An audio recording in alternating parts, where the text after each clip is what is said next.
This week, we get Clark Ashton Smith by way of H.P. Lovecraft through the lens of Lucio Fulci as we discuss the 1981 cult classic, The Beyond. Did we lose you, Eddie? What happened? He's muted. Did he go into the Beyond? Did his eyes just go white? No, the damn... I hate this thing. Here we go. The Beyond. And then I hit the thing for the music. There we go.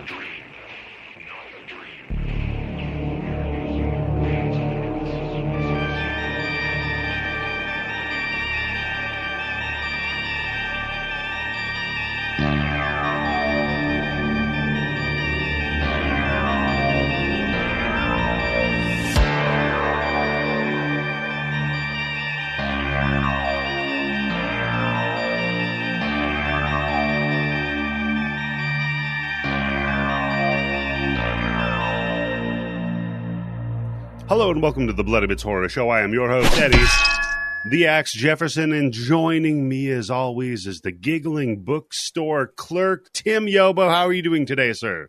I'm doing very good. What's up, everybody? Happy almost Christmas. Happy almost Christmas? Close enough. Close enough. Who knows when somebody's going to re-listen to this episode? They could be listening to it around December. Yeah. Happy bat mitzvah to you and yours.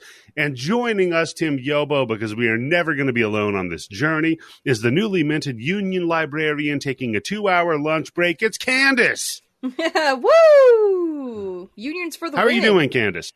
Doing great. Tired. So is it against union rules if somebody says actually beside you at your job? I can make it a rule. Wait until I become an officer in the union.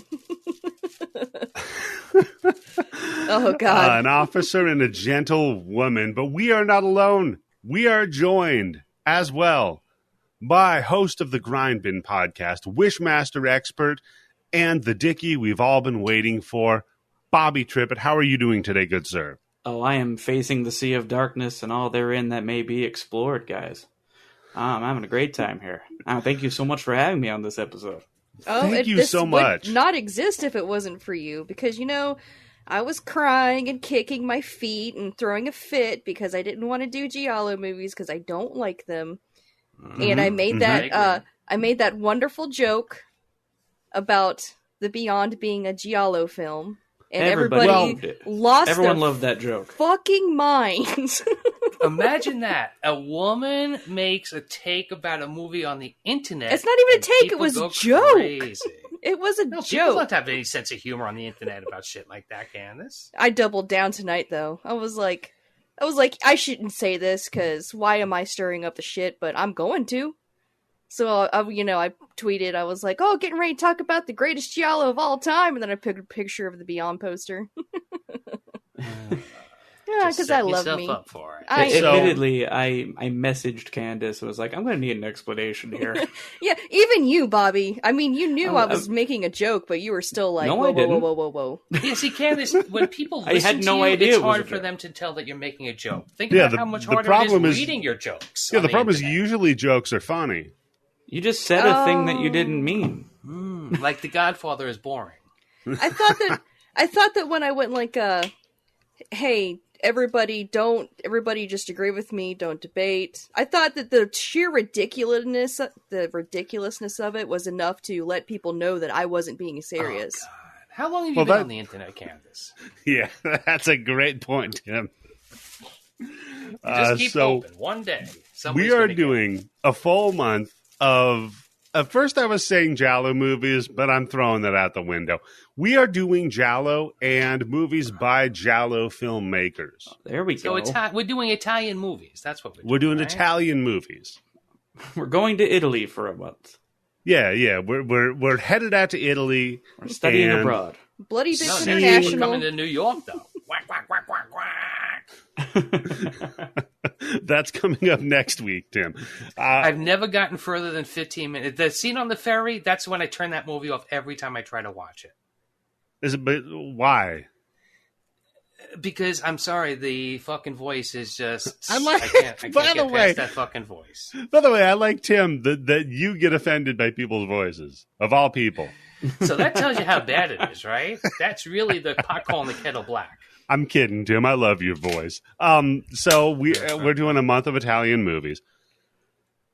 But before we get into that, Bobby, and thank you so much for joining us, we like to do a little segment at the beginning of our show called What Have You Been Consuming?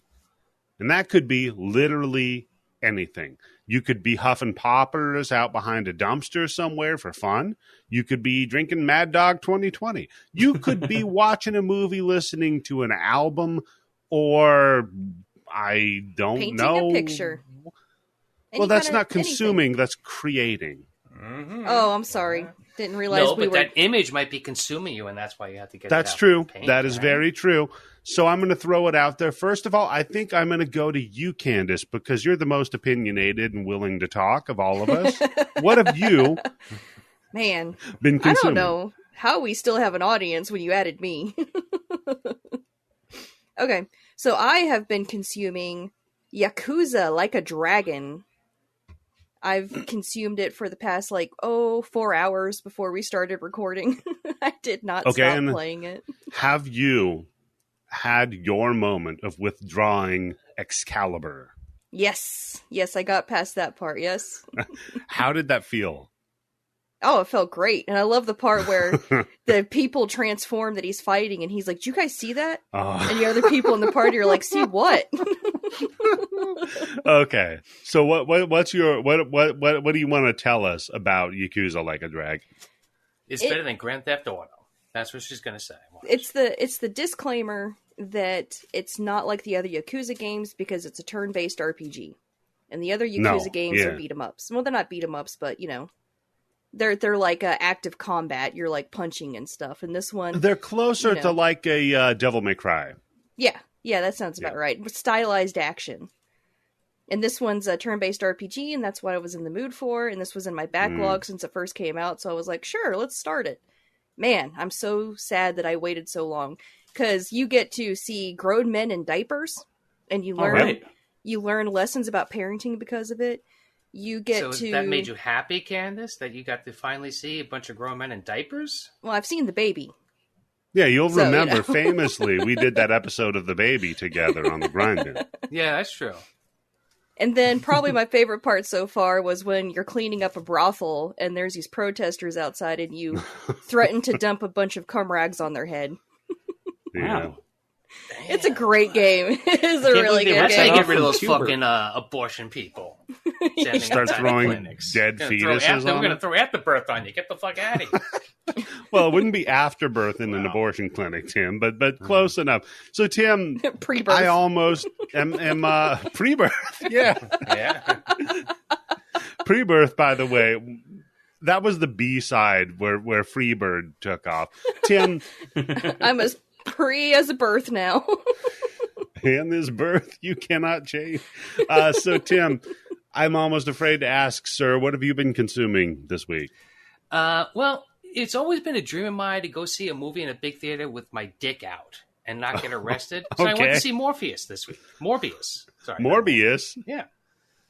Because I after hearing the reviews, there's only one place in New York City where I can go that's going to be guaranteed no fucking buddy around, right? And that was Tim, that might not be true, but anyhow, go on, sir.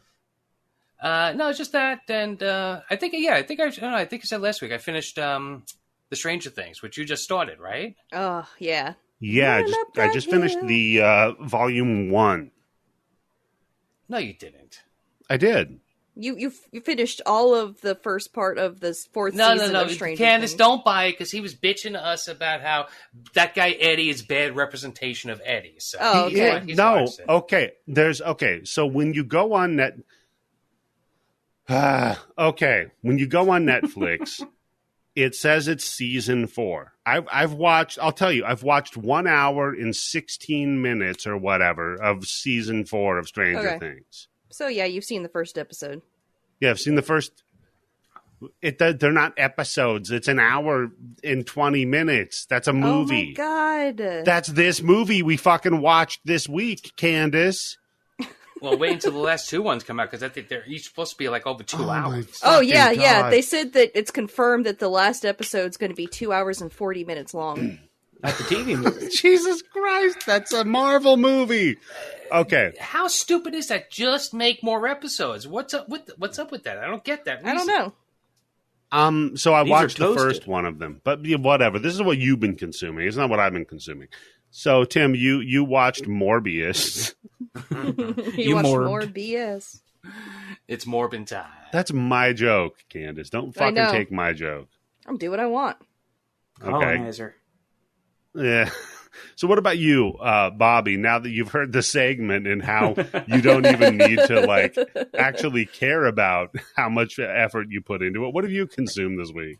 Let's see. I went and checked out the new Alex Garland movie. It's called Dudes.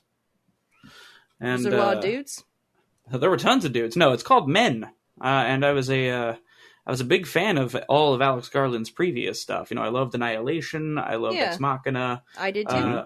His writing stuff too, 28 Days Later and Dread. So I was very excited. Mm-hmm.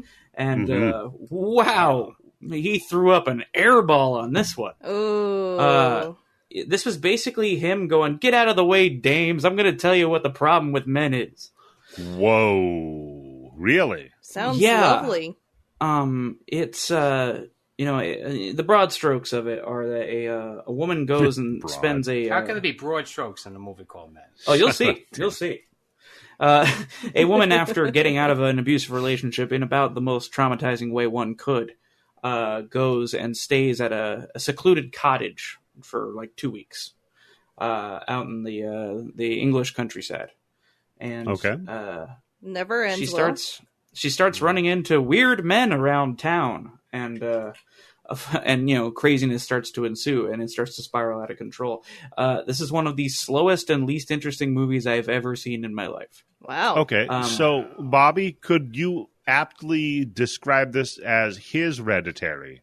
This is definitely his Hereditary. What's funny is it made me think about this, and I was talking to the person I went to the movies with, that much like in the mid-'90s when we started getting the attempts at Pulp Fiction, this was the first big swing and a miss attempt at one of those, slow intensity movies like Hereditary, like Midsommar, and oh man, the one fun part about it is that fantastic actor Rory Kinnear plays every single man in this village.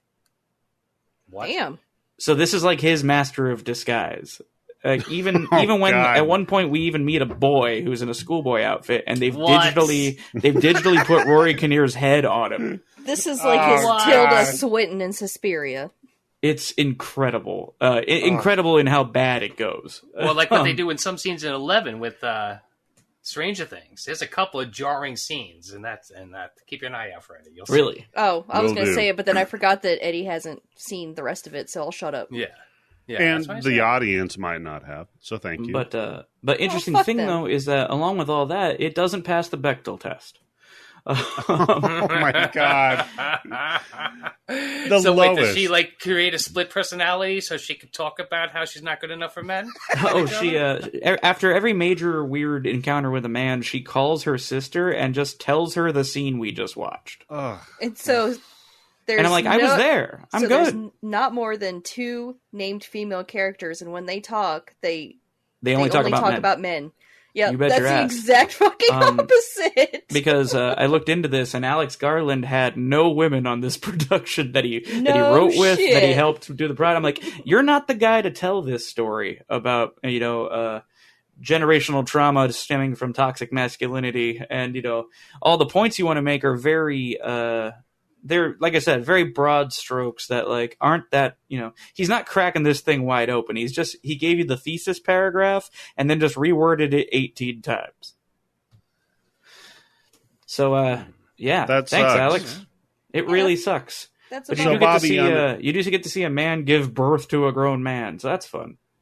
Oh. But it's that guy. Wait, that guy's giving birth to himself? Yeah, They every put time they put his face on a little baby? Spoiler alert, he does it not a little baby, a grown man comes out of him. Like a vagina opens up on Like an his extra. back. And then exactly. That like guy an had extra. to explode then, right? Yeah, and he comes out the husk, like Freddy coming out of Jesse's body, and then it's just a differently haired Rory Kinnear. Wow. Wow. Now you make me want to watch it for that. So, Bobby, on a scale of 1 to 2.5 men, what do you give this? God. Oh, I just give it the half man, I think. Oh, I was able to get a half the man worst. for it. Is this before or after Charlie Sheen?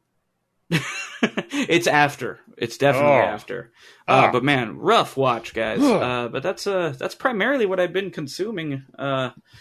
Just that and a lot of edibles, which I needed for the movie, frankly. I wish I'd had them at the I was time. gonna say that sounds like a solid choice. You know, they have that app that's like, this is the best time to go pee during a movie. They Yeah, use it We like, need that. Oh This is the man, I best use time that to for go. Doctor Strange. This is the best time to go hit your vape pen or grab an edible Here's during the fucking approximate movie. milligrams you're going to need for this movie. See, I never have that problem going to movies. I mean, I haven't seen a movie in a long time, but I never remember the last time where I had to get up during a movie to take a piss.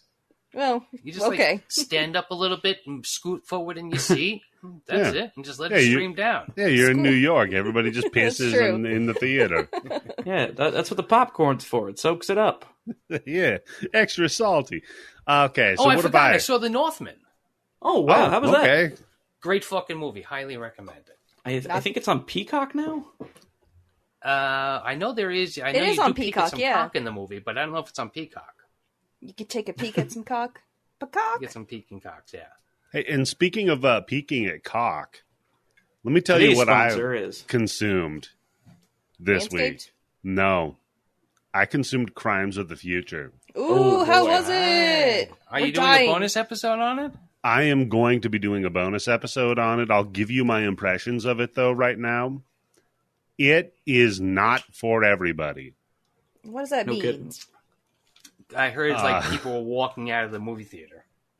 People walk. Okay, so first of all, I was literally the only person in the movie theater. I don't know that did you have your people dick even. out? Jesus. Not at first, but during there's a scene within the first 5 minutes. I had to get my dick out in. See? It's Yeah. a once in a lifetime opportunity. Now that COVID is gone. It's bizarre though because the movie's not supposed to come out until the 10th. So this is like limited ass release. Oh, you went to sure con? that you saw it, Eddie? Oh, I'm sure that I saw it. What was that, Bobby? I said you went to con? No, I didn't go to con. I went to a theater. It was by like a Waba Grill. So It might as think- well be con. yeah. I think they got one over there. Sounds international. So just general generic-y impressions right now. When I say it's not for everybody, if Videodrome is not your jam when you go to Cronenberg, you might want to avoid. It What are you going to is- see a Cronenberg movie for? Yeah. I mean, Cronenberg. Well, what about- You're getting, right? Yeah. Okay, I mean, it might be you might not know exactly what you're getting. Tim, Eastern Promises, History of Violence, Crash. Jason Yeah. X. Yeah, sure. Okay. All right. Well, those are the Okay. outliers. Right. This is not any of those, but I will say this. Where he used to do big set piece, crazy visuals, and then he got more into narrative storytelling later on, this kind of dovetails those two things together very nicely, but it might be the horniest Cronenberg movie ever. I don't know. Wow. I've seen Dead Ringers. That's pretty horny. Really, Candice? Candice? There's something wrong with you. All right. Candice? I was going to say Crash because there's something wrong with me. You ain't seen nothing yet. Oh. That's See, all I I gotta like say. Cronenberg. I like that Cronenberg. That is my jam. Then, Candice, you need to see this.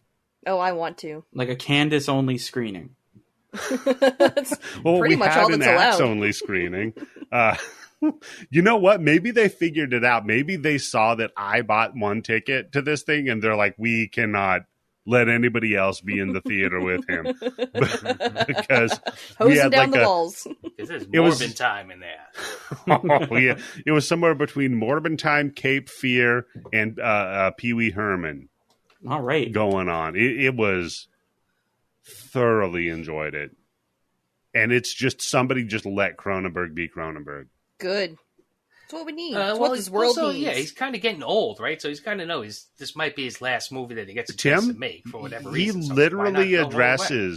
literally addresses that this is a very, very autobiographical film because a large part of the narrative of it is what happens when you're an artist who's aging. Huh. That's interesting. That does sound really good. Yeah, I would say everybody needs to go see it. I'm going to do a podcast on it that is spoiler free that will be coming out this weekend. Cool. Yeah. Did you find somebody that's going to be on it with you, or are you going to do it by yourself? I'm going to do it by myself. myself. Try to get Cronenberg. Did you try that? Getting Big Dave on the show. Let me ring him up. We I covered can tweet at Vigo. We covered Brandon Cronenberg. That's got to give us like props, right? Yeah, we have, Antiviral. Yeah, loved that. Very good movie. But we don't want Brandon on the show.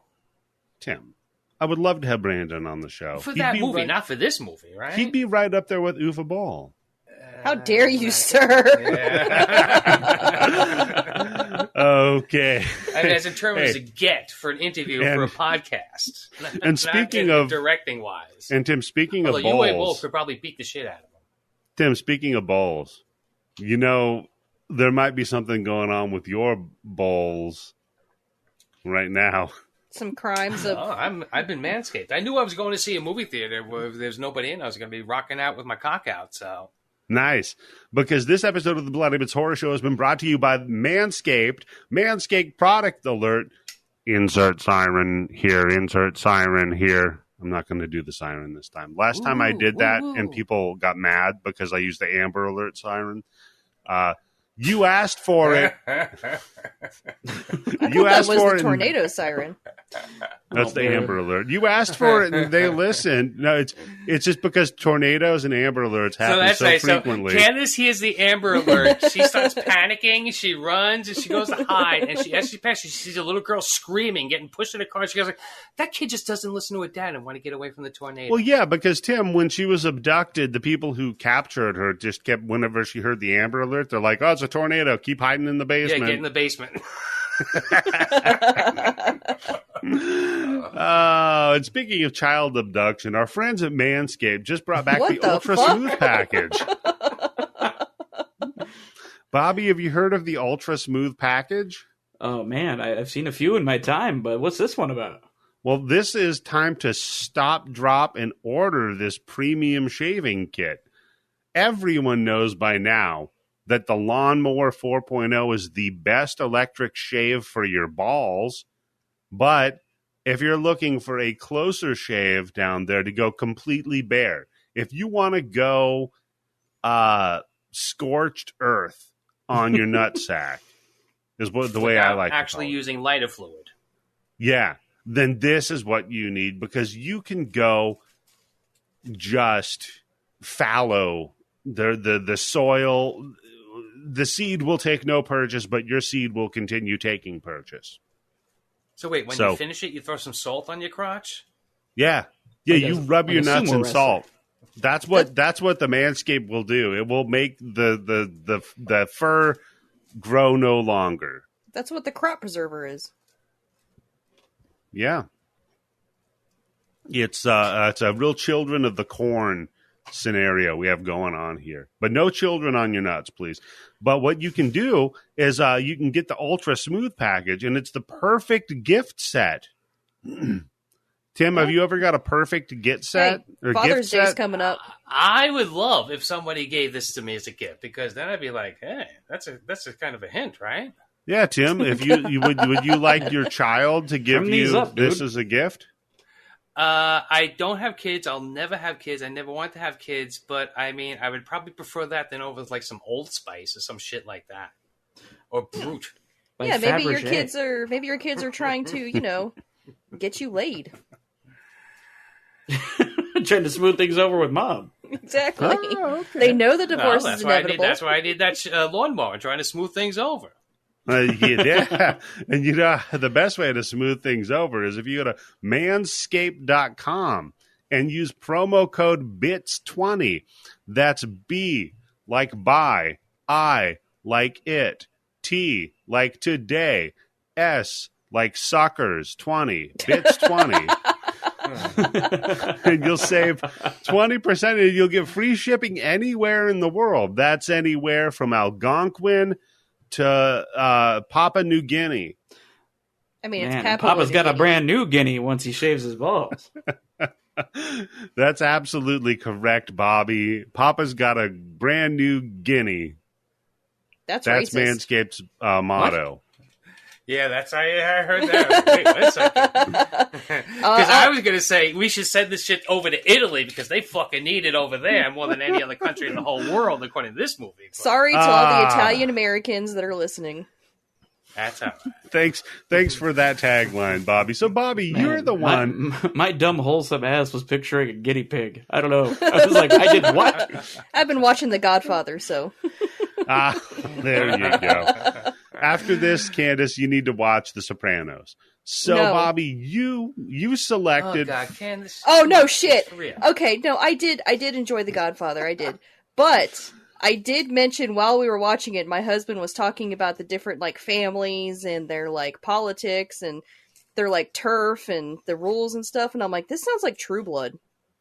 He was Yeah, it's all so it is. mad. He was so I'm mad mad at at me. you right now, too. No, Candice, I've made this point. You can't not like mafia shit if you're into all the dumb vampire werewolf. Yeah, because they're like, oh, this is the Twilight-y. he rules the turf of Louisiana, and this is the Queen of Arkansas. So Yeah, you isn't can't True Blood go just onto their vampire turf. Yeah, I mean, it's all it the really same is. shit, Bobby. You nailed it. Yeah, there's that one rogue vampire who's like, we should drink the blood of little kids. And they're like, no, we'll never drink the blood of little kids. Yeah. Right? Yeah, we'll V- hire okay, the. they also like there's the V, which is the vampire blood, and that's their No, those are drugs that they're aliens. running. He sleeps with the garlic. He's got a vendetta. So, Eddie.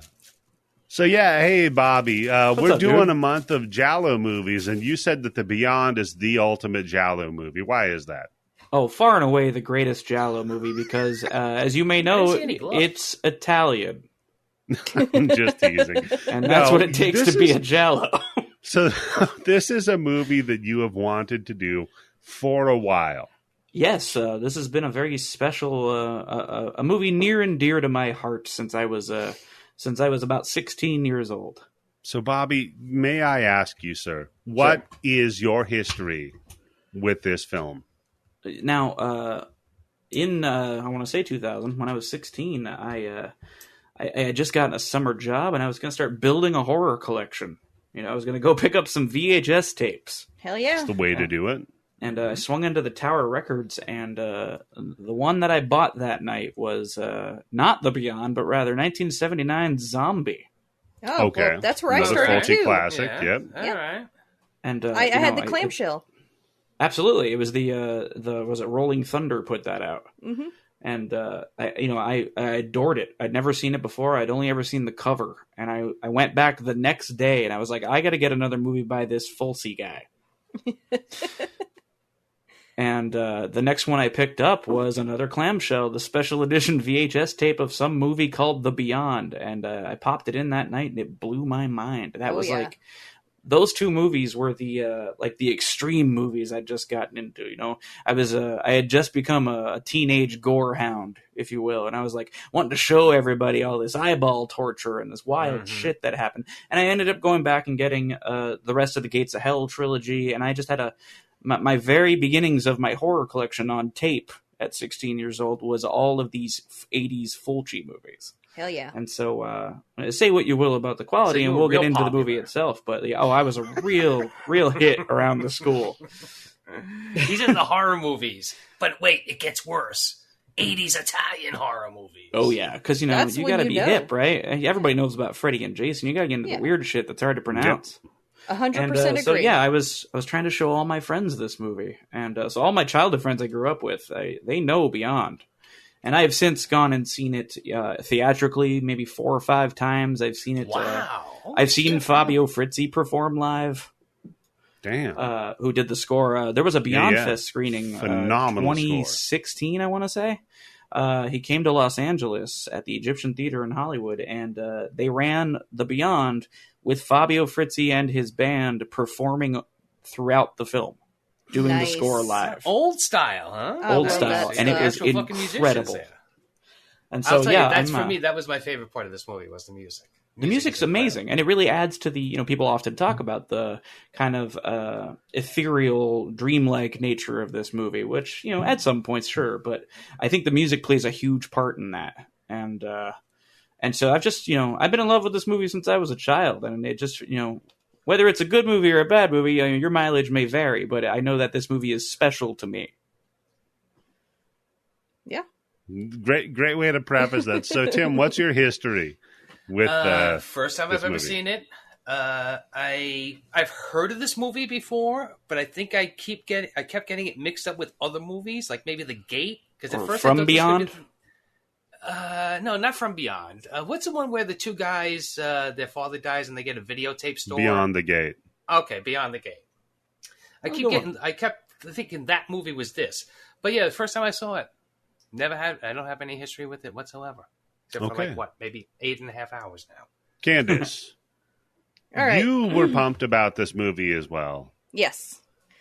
Because I Okay. have a So for story. everybody- when you saw it. I was So about for everybody Bobby's who age. likes to hear Candice talk, here we go. So Just this get is 30 kind of a long story.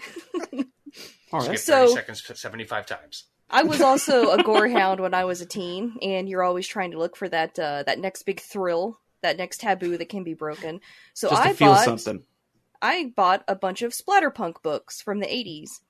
And in one of them, the author, Poppy Z. Bright, described a scene from Oh, I know, yeah. City of the Living Dead.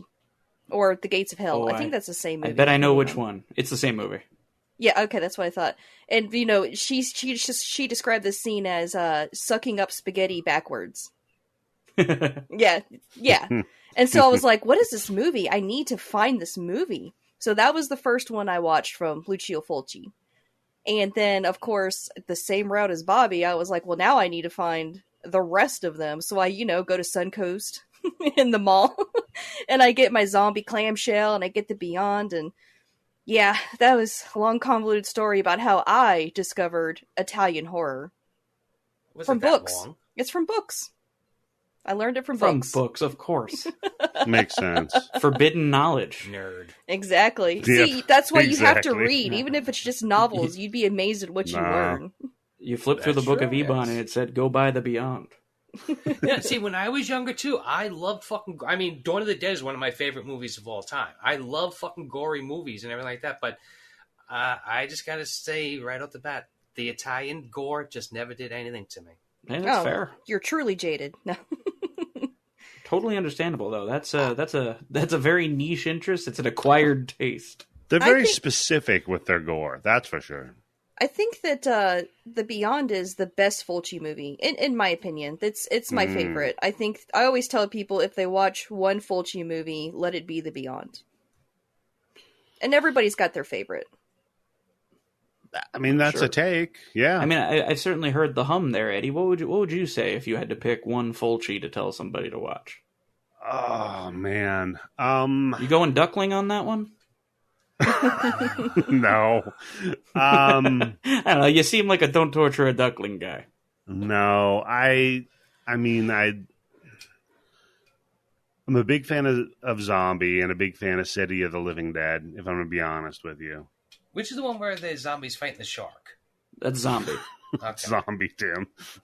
But I, again, like, I think you're right. Maybe it has a lot to do with what your first encounters are, or yeah, I could see. I know, that. I agree. That's why I asked both how old, and both of them are about 16 years old. So that's the age that when you really start becoming aware of movies, and that's where you're Yep, going to get the yep. thing that you like. That's Yeah. usually about the age, Yeah. age range that you get into, right? Oh, yeah. Yeah, And that's when when the you- splatter stuff feels dangerous. Yeah. It feels like you're watching something you're not supposed to be allowed Yeah, to and watch. no one else Yeah. has heard of it, so you feel extra cool because you know the real Yeah. underground stuff that no one talks about. See, the problem is I went the wrong direction with the splatter stuff. I got into the Faces of Death shit. Yeah, Oh, Faces yeah. of Death, Traces of Death, all those other things. Yeah. See, with that was no always like story whatsoever. wrestling versus MMA for me. People be like, see, the stuff on this face is a death tape. It's real. And I was like, ew, I don't want to watch that. I want to watch somebody fake it. Of course, I Yeah. know about Faces of Death now, but, we're talking about back then. Right. When that like one and, of my Dead dad's Alive. friends was like watching a pig get flambéed. I'm like, I don't want to watch that. Oh, Dead Yeah, Alive's the great. animal torture stuff, that's a bummer summer. But no, that and like Dead Alive, like Brain Dead. Like that you want gore. There you go. Certainly. And your Cannibal Holocaust and all your rape revenge stuff. Bobby, we gotta have you on with Asher's, buddy. If you like the crazy shock cinema, she's Oh my god. she's one of our I was best thinking we should have had friends. her on for the sadness. She would have been loving that movie. Damn. It's probably right? not real enough for her, to be completely honest. Yeah.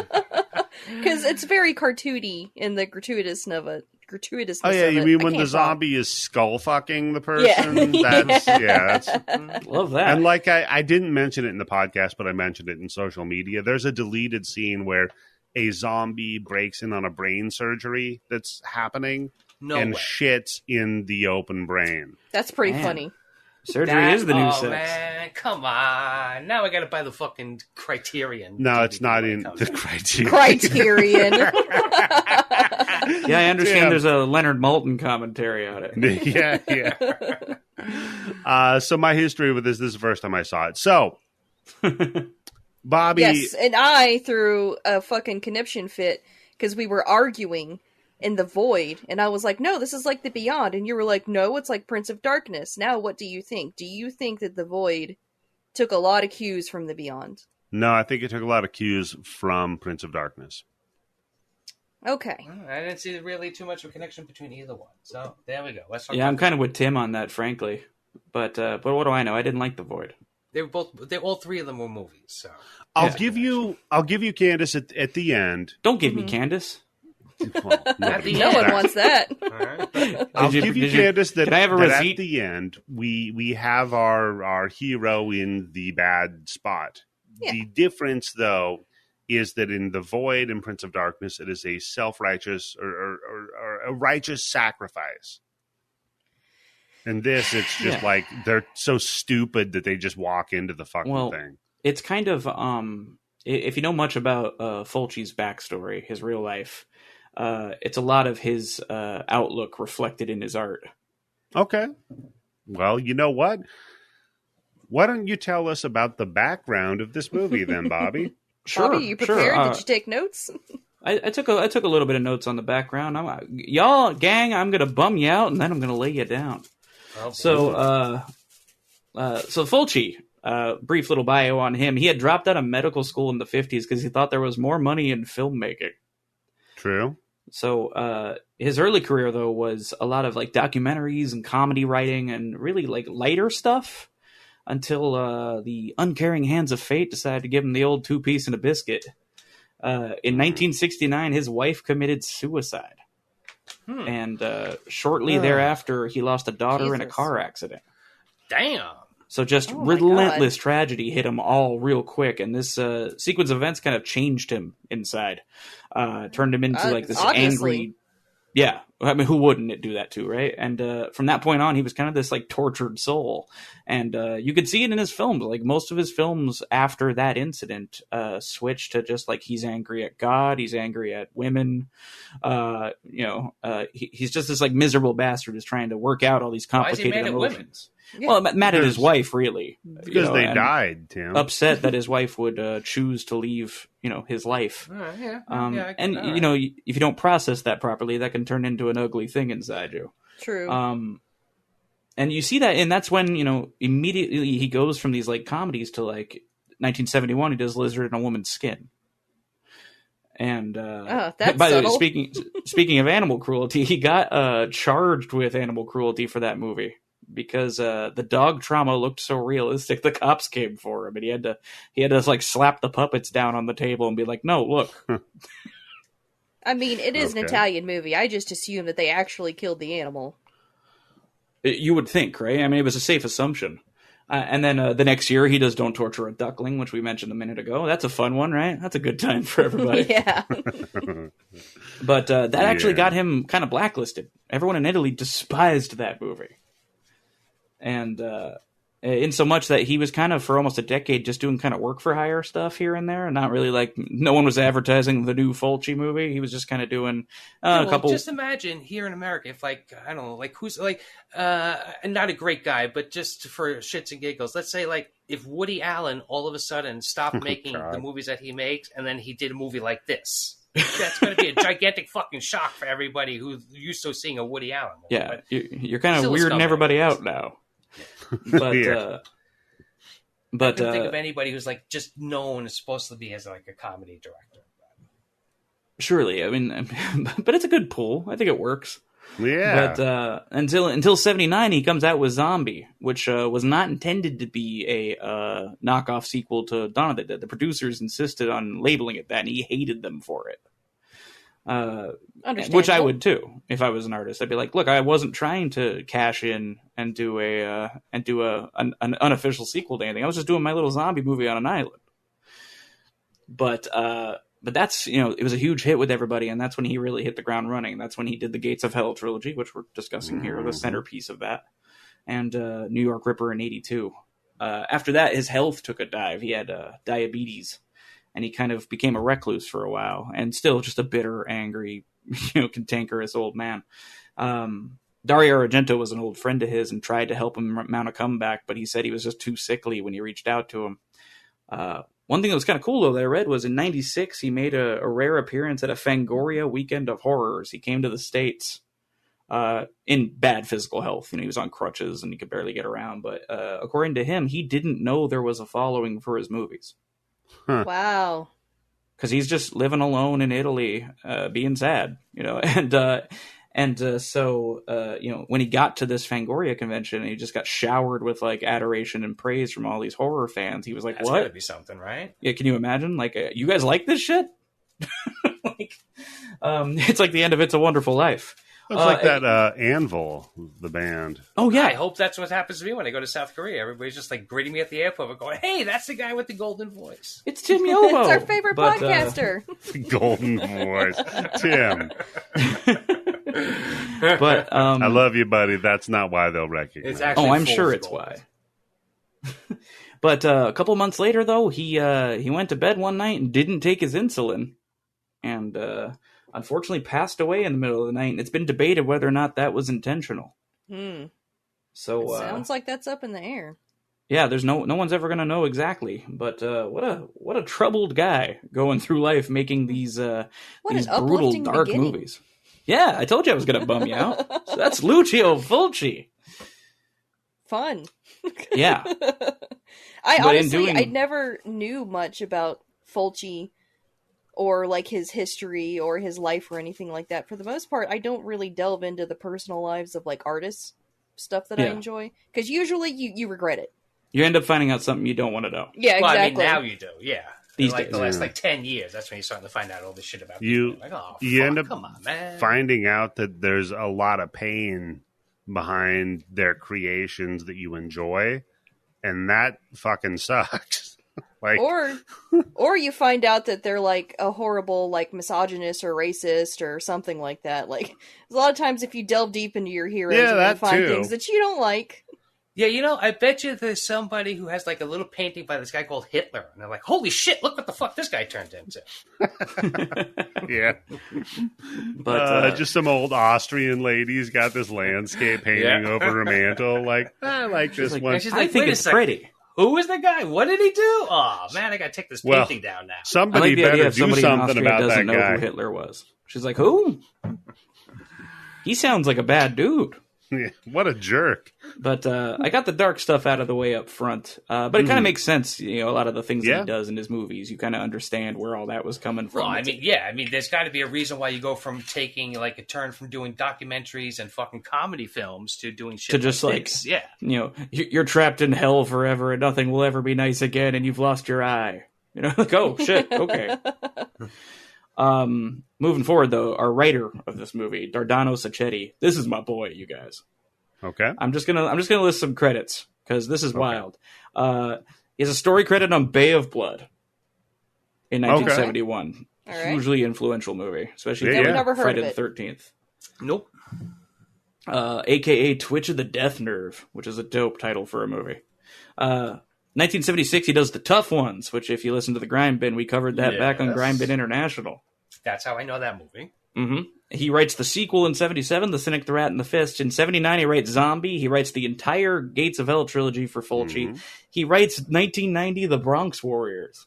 Oof. Oh shit, Grindbin hero. Absolutely. I love that fucking It goes even further. He did Blast Fighter, he did Massacre in Dinosaur Valley, and he did all three Demons movies. This guy rules. Holy shit.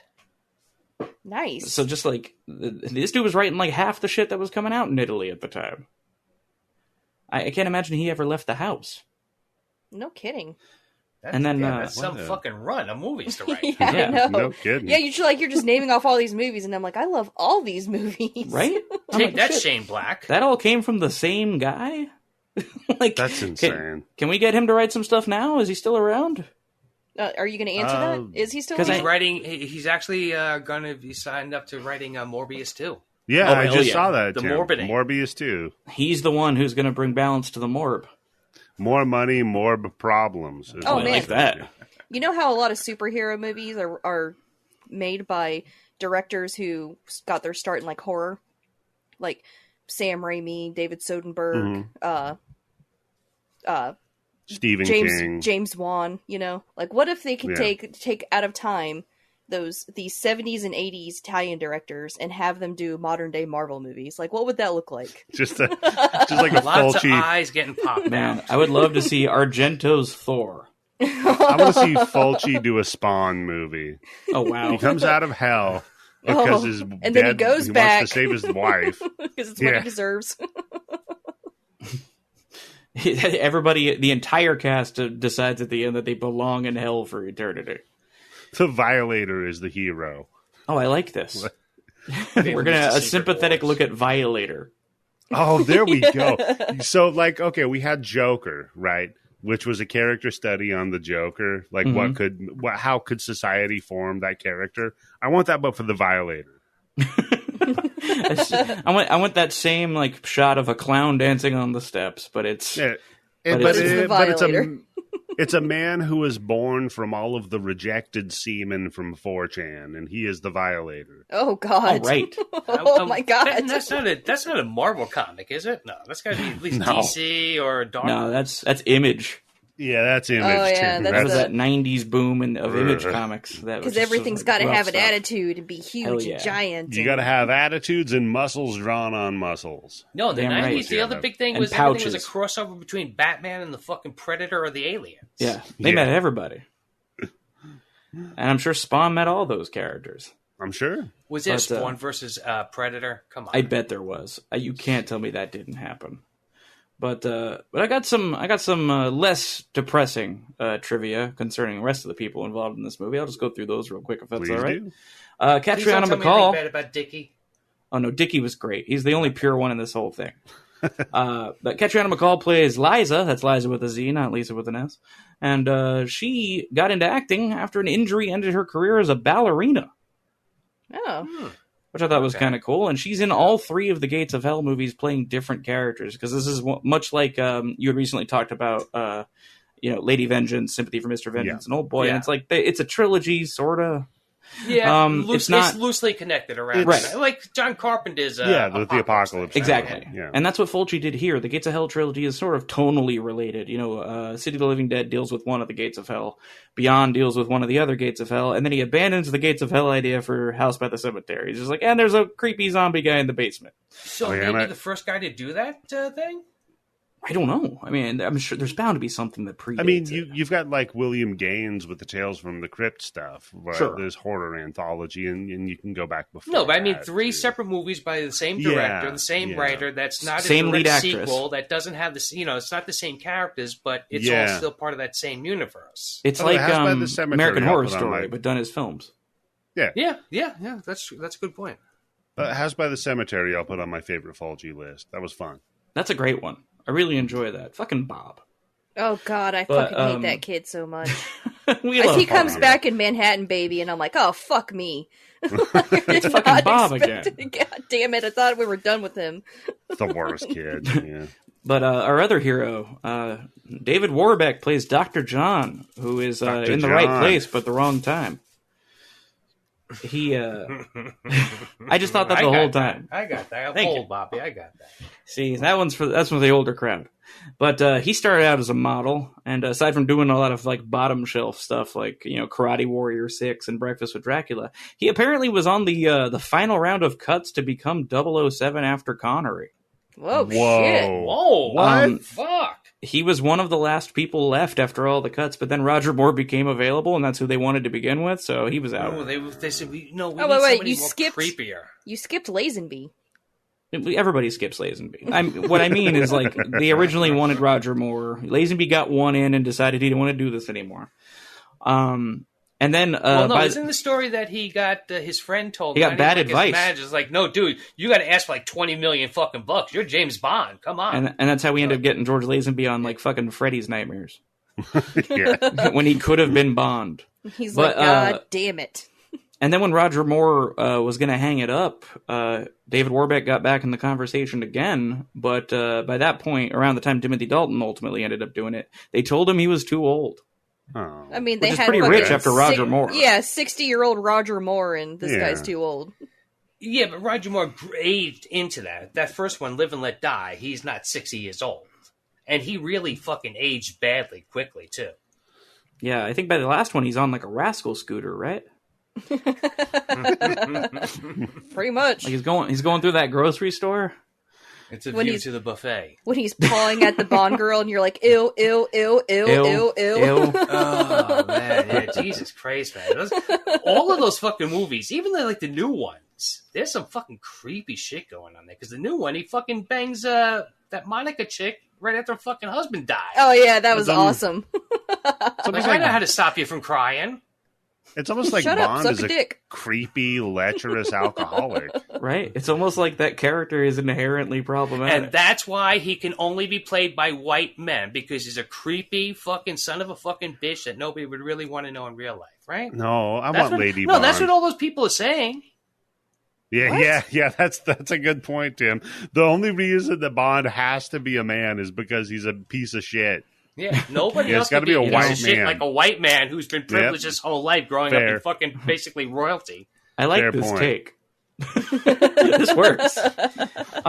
Eddie, you had mentioned Clark Ashton Smith. I wanted to get into that for a second. Do you want to take it from here on that? I mean, so Clark Ashton Smith was the Lovecraft's favorite author. So much so that they say imitation is the most sincere form of flattery. Wow, holy shit. Because the book that we're talking about in this movie, Book of Ebon. The Book of Ebon is referenced in Ebon's a World. ton. No, Candice. Is referenced in a ton of H.P. Lovecraft's books, and it's basically the prototype for the Necronomicon. Absolutely. In Clark Ashton Smith's books. Yeah, so, he first started writing about the Book of Ebon in 1933. Yeah. So yeah, it's the real deal Necronomicon. It's the real dark hole. It's easy to say too. Yeah, much easier. However, I will say this is funny. The symbol of Ebon that appears in this movie a bunch, carved into walls, is not an actual bit of occult iconography, but rather a shitty tattoo that Fulci's daughter got one weekend. I love it. And I guess as a way of kind of laughing, in a way of kind of razzing her, he put it in the movie as the symbol of Ebon. Okay. That makes that a laugh scene now every time I see it, because I think about that. That's his daughter's tattoo he thought looked like shit, so he put it in the movie. That sounds like some shit I would do. If your kid got a tattoo? Yeah, if they got a tattoo that sucked, I'd be like, hey, I'm going to put it in my fucking movie. It appears every time the devil is present. A couple bits of trivia about the movie before we get into the actual breakdown. Initially, the ending was going to be different. The most memorable part of this movie that people talk about is that dark ending that happens. And initially, it was going to depict hell as a creepy amusement park, where our protagonists were going to spend eternity riding rides and having a good time, but they didn't have any money to shoot that, so they just did what they ended up doing. So is it going to be like a Kiss Psycho Circus that they couldn't afford? The Phantom of the George Park. Romero's the circus, or what the Oh, right. the amusement park, right? Basically, yeah. I think our last shot was going to be like Warbeck and McCall, like sitting on a roller coaster smiling. Which would have been what an ending to this movie if that's how it would ended. not have made any sense thematically. But At all right, all. cool. But all right.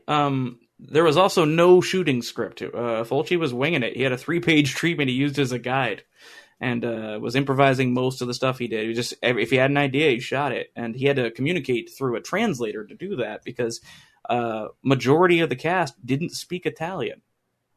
Tracks, yeah. Like we had, what was it? Warbeck's a Kiwi, McCall's a Brit. The guy playing Zweig is from France. So we had a real mix, a real NATO meeting going on. What here. about Arthur? He's my favorite character in the whole movie. I don't think Arthur spoke any languages. No, I think he just sweated. Sweat. He just progressively gets wetter. He communicates through moisture. Oh yeah, He's yeah. Aquaman. This was, of course, one of several movies that Fulci made that got branded as a video nasty in the UK. Yep. Of course. And banned. Of course, that means it got released in the US in '83 by Aquarius, releasing with a shit ton of stuff cut out of it, and it got a different score, which is a crime. Ugh. And he renamed it Seven Doors of Death, and they renamed Fulci Louis Fuller. Well, you can't Louis have an Fuller. Italian name. Nobody wants to watch a spaghetti. That sounds like a No, I will tell you because I'm old enough to know. Yeah, that's true. That if we knew that it was an Italian horror movie, we probably wouldn't go see it. Louis had to be Fuller tricked sounds into like a B character from a Revenge of the Nerds movie. That's wild Oh, to yeah. me, Tim, because I was reading that book about American International Pictures, about AIP, and they said in AIP that was something that the Italians did themselves. They would change the names to something that sounded American because they had this impression that no one would see it, but there was no evidence to back that up.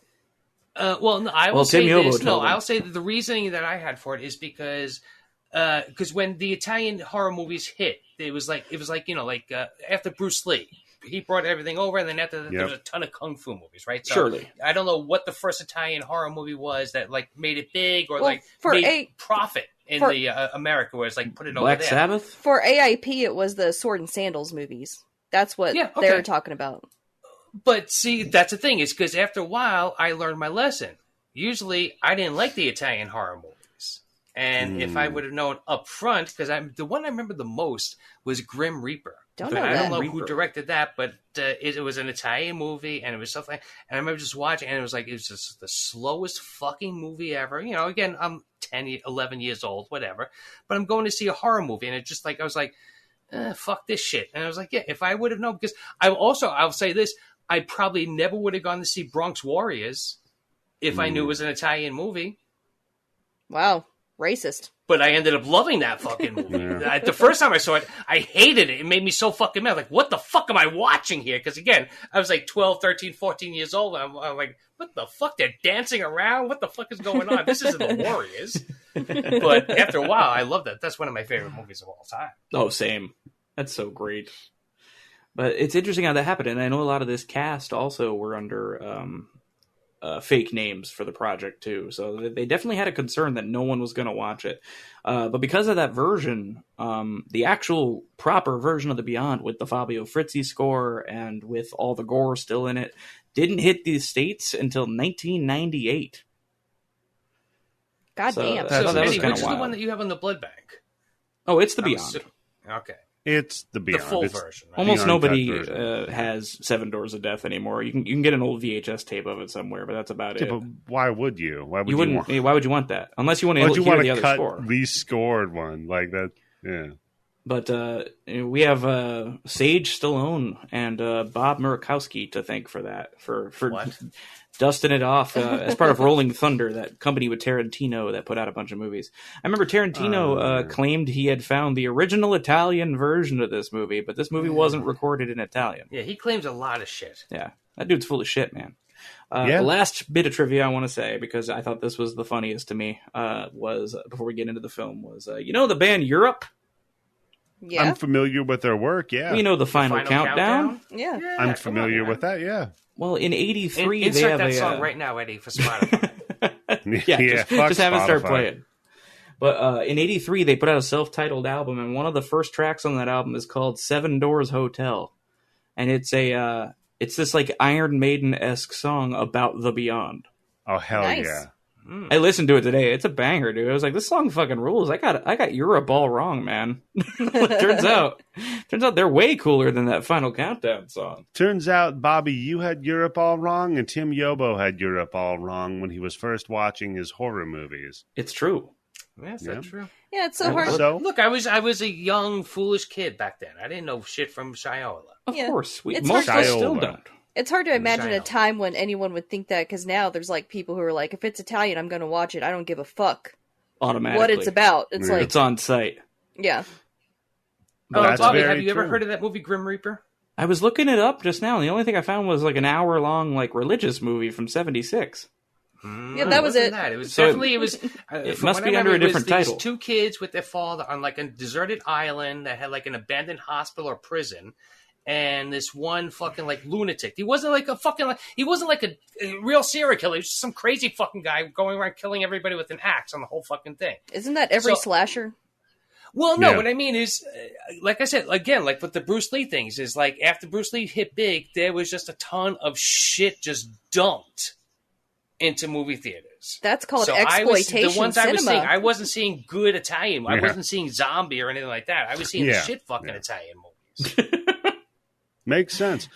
All right, folks. So we are 1 hour into the podcast. Let's go ahead and take a break for I just a told you to moment. skip 30 seconds 75 times. And we'll get to the breakdown after we return. All right, pausing. This is the earliest break we've ever taken. What's that? This is the fastest we've ever taken a break. I think it's because it's a natural spot to take the break. It makes That's true. sense right before the And plus, breakdown. Tim, you always bitch because you're like, why the fuck are we taking a break now? 5 minutes ago, I went and fucking took a piss. It's like you fucking know when as soon as I get back from taking a fucking piss, you're like, all right, let's take a break now, and I got to sit Yeah. here. So Man, I now I'm can't tell doing which it a one to little use early Tim. for you. You're welcome, Mr. All Yobo. right, my prostate thanks. Although I can make it through Doctor Hey, Strange without having Tim, to take a piss. tell your prostate, Tim. My pleasure.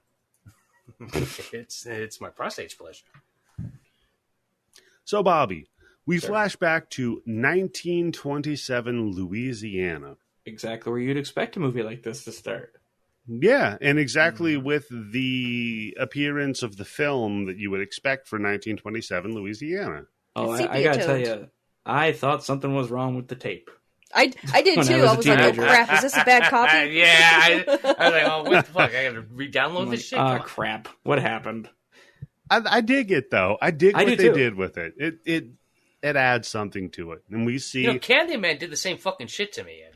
Remember when I watched it? I was like, is there something wrong with this copy? Everything yeah, is backwards. that's right. Yeah, Yeah, and I was like, oh, just when keep the watching. studio credits. It got me. So, And, we see. I was going to ask you, Bobby, is this filmed in Louisiana? A lot of it was exteriors and a handful of scenes, but they finished what they needed to finish filming on sound stages in Italy. Because I was going to ask, is Louisiana known for its high wolf population? I mean, Or if we'd its gotten to see ferns? that, if we gotten to see that Fat Boys movie that never got made, it would have been. Oh God. So we see a creepy house and a woman inside. There's lightning crashing, and this time it's not about a stillbirth. No, it's about our Emily. Yeah, Emily. Not a hero, not a villain. but she's kinda there, and she's a just would-be hero. As a we'll find would-be out. hero, yeah, and she's just sort of hanging out with a book. Yeah, getting cozy. She's acting like Yeah. Candice on a Saturday night. Yeah, she's got her feet up. She's got a nice cup of tea next to her. Very gutsy of her, 1920s, to be reading a book like that out in the open. It's a fair point. Well, she wasn't out in the open. She was hiding in her house. And this is the Book of the Unfathomable, we're told, by the narration. So we've got some Lovecraft about to hit. Oh yeah. Oh, I thought it was Finnegan's Wake. No. But as she reads, we get a group of men pursuing her in a boat. Yeah, They're not exactly pursuing. They're not pursuing They're her. doing the slow roll, but we right? see them coming. Yeah. Which, it's like, that's never a good sign. I don't care what decade it is, seeing a bunch of white guys in a boat with torches slowly approaching the shore. Never like They're that. never up to anything good. I don't even know if they would have to be white necessarily. Just, people slowly rowing in a boat in the middle of the night. Probably not a good idea. I know. I see more than 3 people and someone's holding a torch. I'm getting the hell out of there. Yep. That's fair point, Bob. I don't care why they're here or what they're planning. I'm tall and I've got a big forehead. If I see a dude with a torch, I start running. Rightfully so. Yeah. So, and then we cut to a guy painting. Yeah. And they're like, well, this is a warlock. Yeah. And I'm like, oh, Schweik. man. Yeah, Schweik. And if you call a guy a warlock in the 20s, that's not chill. You better be ready. Is that still really in the 20s? Is that still a thing? People really believe in witches and warlocks? It does ring as a weird line, though, Tim. when Cliff and the Cheers gang break into the room. Yeah, that's very There's true. so many people in this movie that look like other people. It's incredible. Oh, I know. We've got so to your point, yeah, we've got Cliff and the Cheers gang, and we've got a Ron Swanson running around with a mustache. Yeah. Mm-hmm. You know there, Normie. I heard there was a warlock painting pictures up there. It's funny that you said the artist's name, because in the subtitles it said Spike. Yeah, I saw that. That's right. I have the subtitles on. His name is Spike. I love it. I was like, there you go. That's an artist's name right there. He goes His on to name's- create Spike and Mike's Festival of Animation. His real name's Sick and probably Twisted Film. his real name's probably like Eugene or something, but he makes people call him Spike. Oh, he's one of those Well, cool I mean, you guys. just sign the artwork and that's what they have to call you, right? But hell of a painting he's doing here. Oh yeah, I want a print of that in my bedroom. That'd be awesome. I'm sure someone must make it. Just a They've big got ass to. print of it. Because he's doing like this bleak landscape. It's just like rocks. It's all gray and dirt, and there's bodies on the ground. This guy seems like a pretty cool dude. I've got it. It looks like a minimalist version of the painting from the hotel in the Mouth of Madness. Oh, right. Yeah. Toward the Ooh, end. kind of, yeah. Yeah. I can see it.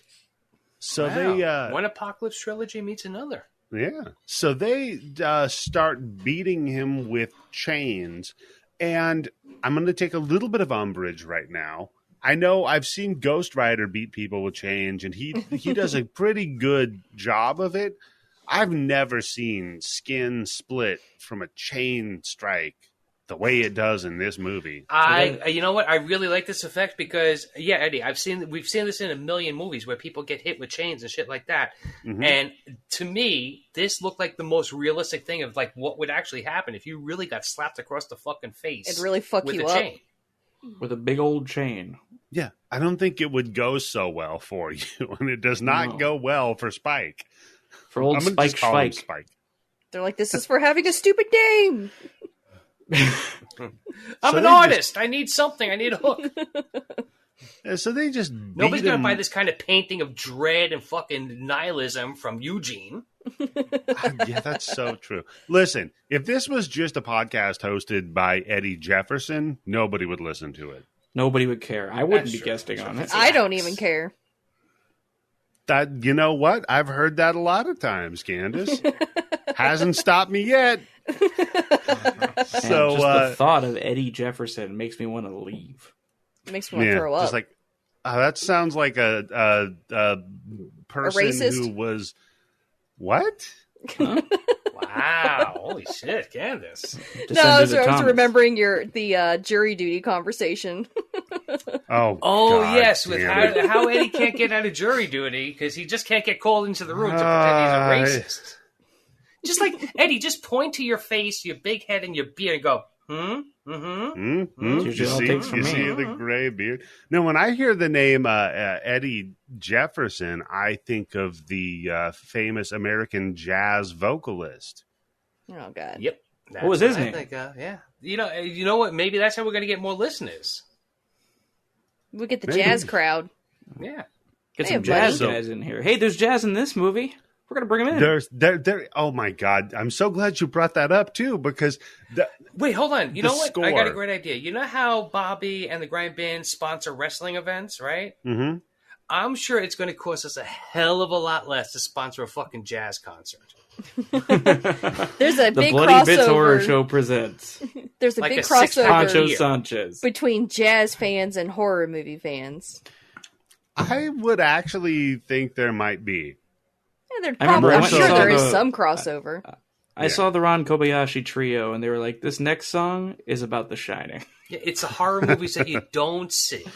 Ah, That's the one you gotta there pay you go. attention to. It's The about the scariest killings. stuff. It's about the killings that occur off screen. Yeah. So I like that Spike, our buddy, he warns him. He's like, "Look, man, if you fuck me up, you're in trouble because I'm the only one who can keep what lies beyond the gates under this hotel sealed." See, And It's he's a saying good this while point. they carry him like a briefcase. Yeah. They just got him by like his belt loops. They're carrying him out of the room. Well, here's my point, Bobby, is it goes to the thing with, like, if you think this guy's really a warlock in league with Satan himself, right? Yeah.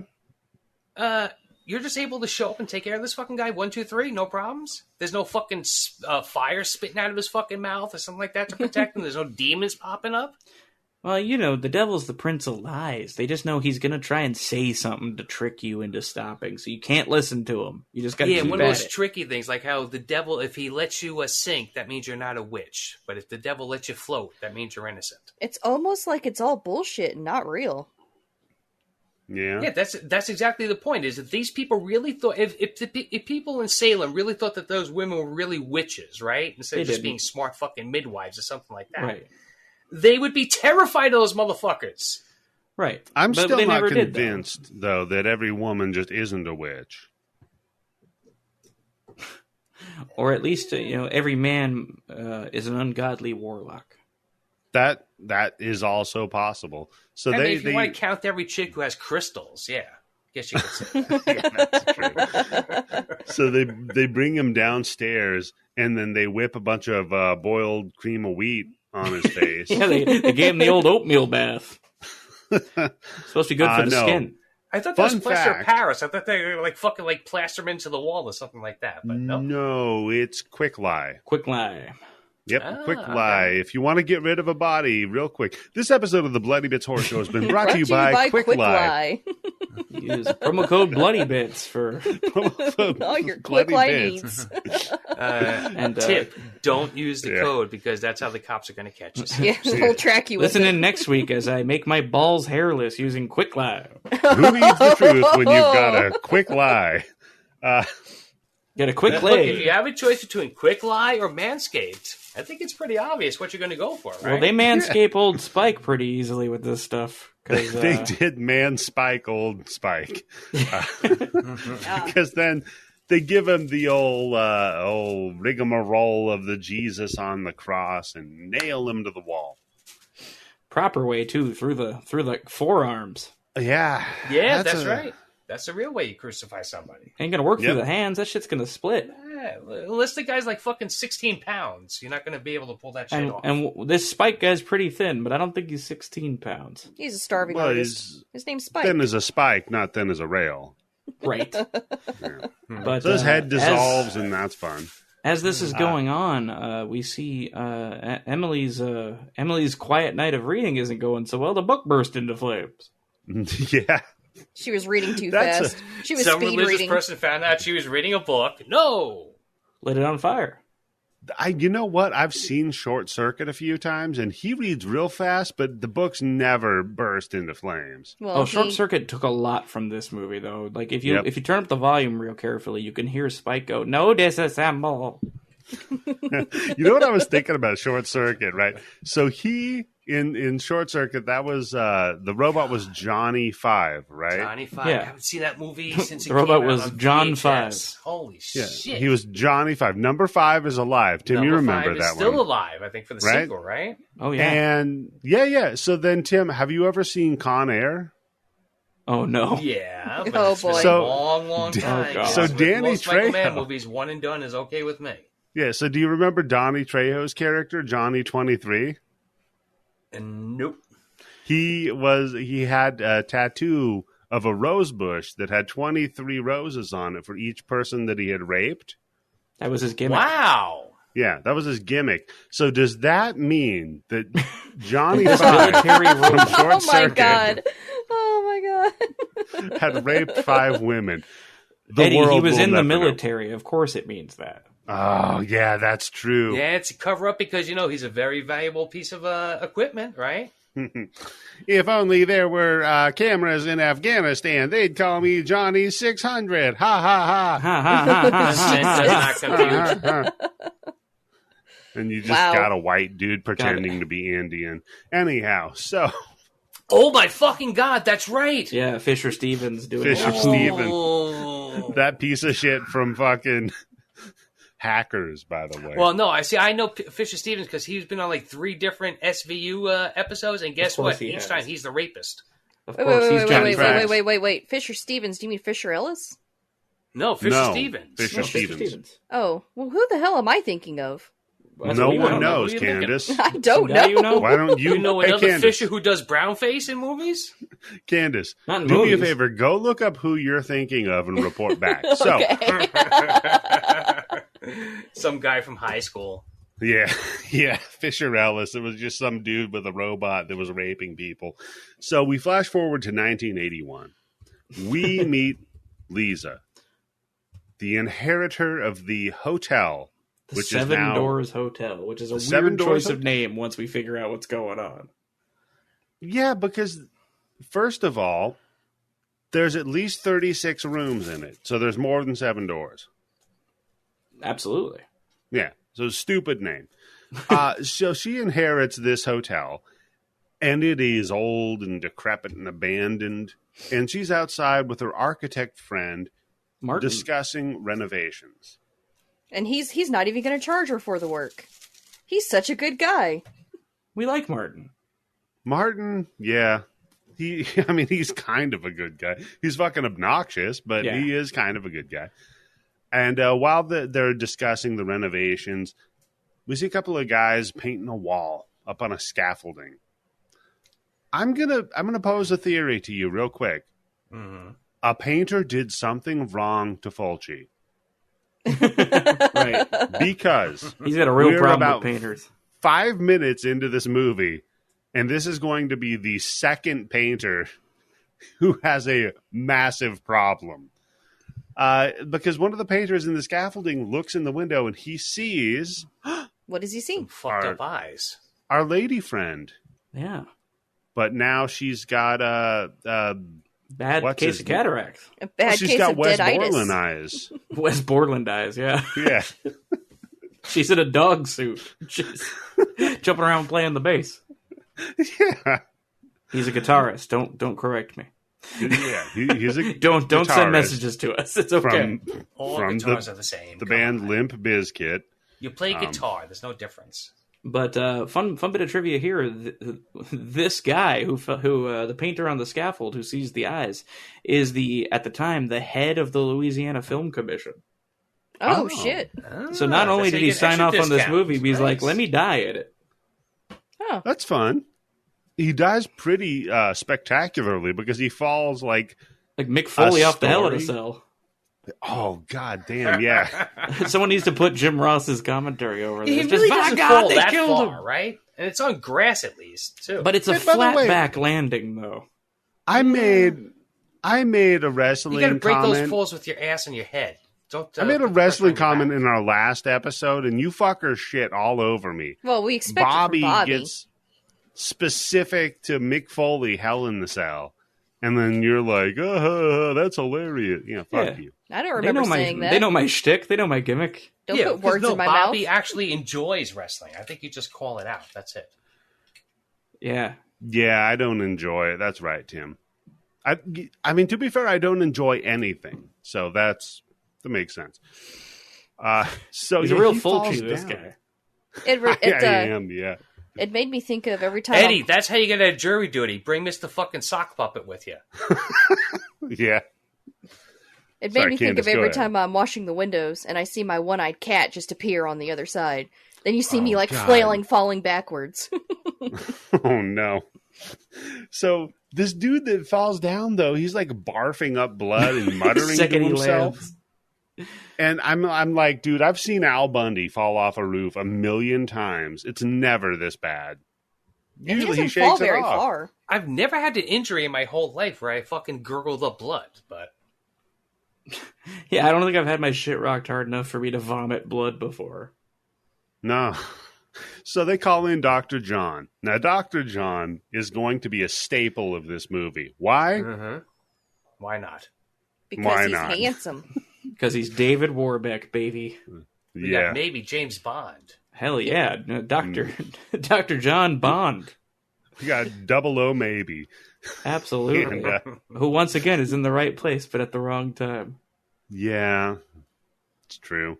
So he pops in and he looks at this guy and he's like, yeah, you got to get him to a fucking hospital. Like, Thanks, he's going to Doc. die. Well, because he's Yeah, like... that's the funny thing is because it took them longer to go get this fucking doctor. Because at one point we're going to find out that the phones don't really work at this place.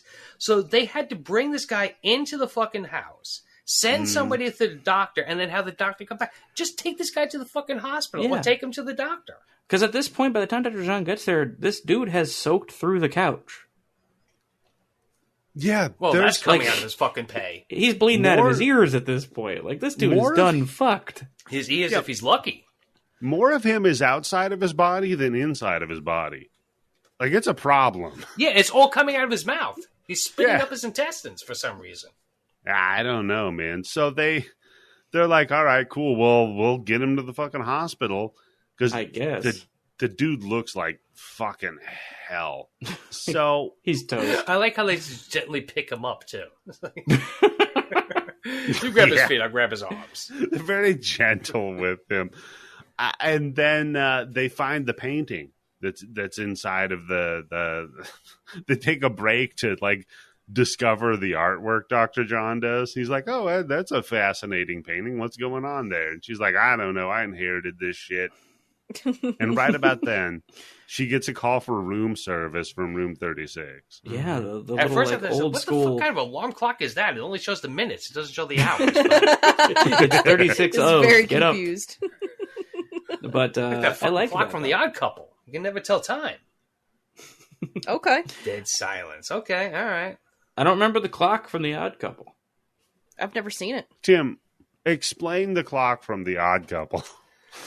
Just quickly, there was an episode where Felix decided that the apartment furniture was too old. He decided to modernize the apartment, and he got the 2 hand chairs. And then he got the clock that was just nothing but dots. And if there was 2 pink dots, that meant it was 2 hours and 13 minutes. Because he took the 2 pink dots and he added the 14 green dots, and that's how you got the time. Classic episode. Of course.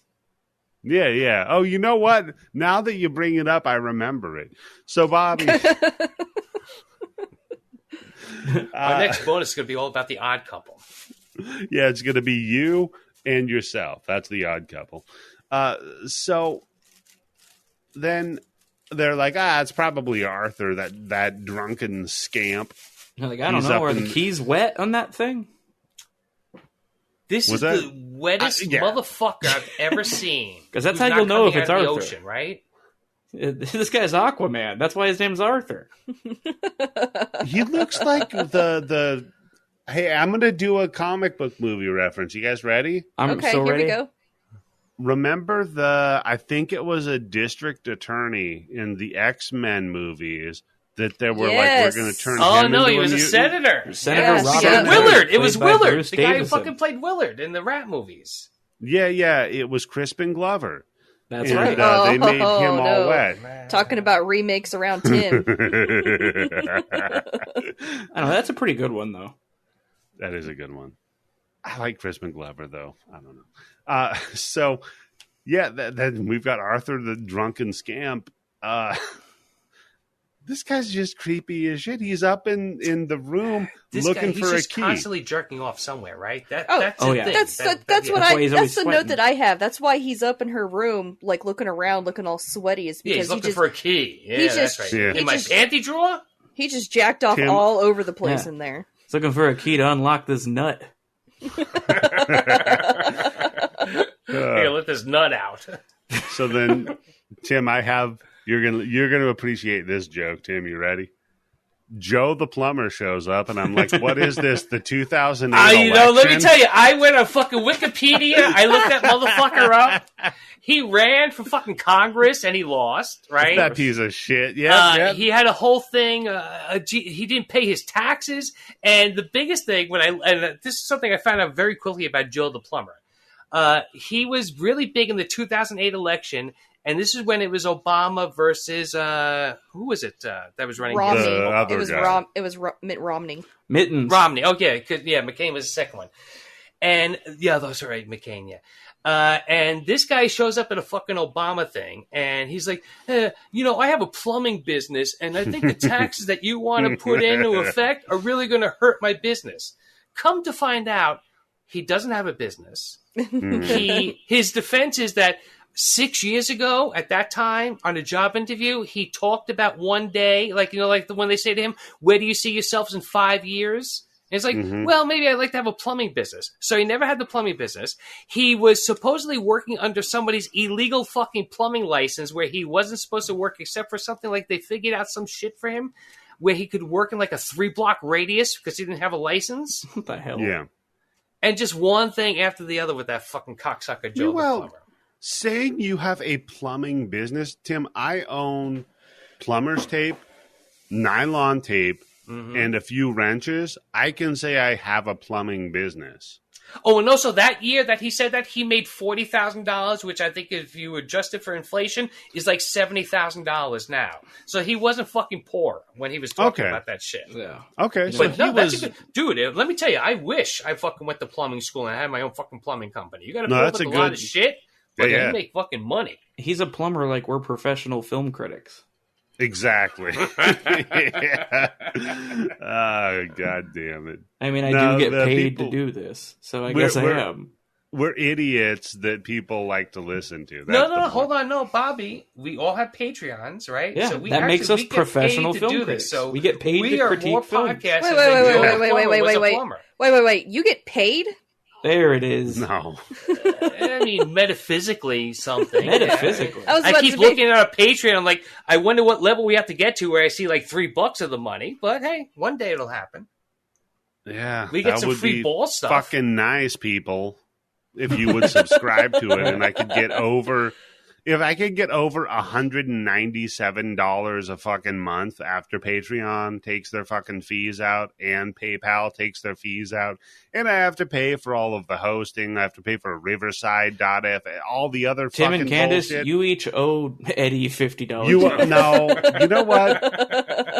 Hey, and by the way, Manscaped, it'd be fun if you paid me for an ad yet. No, Manscaped, you know what? You got to hand it to them. They're thinking with their right head, not the head down there. But they're not giving us money. Anyhow. Well, if they don't pay us, let me tell you, I'm going to talk about how many fucking cuts my balls have and how I almost went to the ER because I almost cut my dick off. Tim, they owe us. Oh, my God. I'd say I used to be a man. Yeah, until I got Manscaped. Until I got a Manscaped. When they call it a lawnmower, that shit's no fucking joke. That shit will chop your cock off.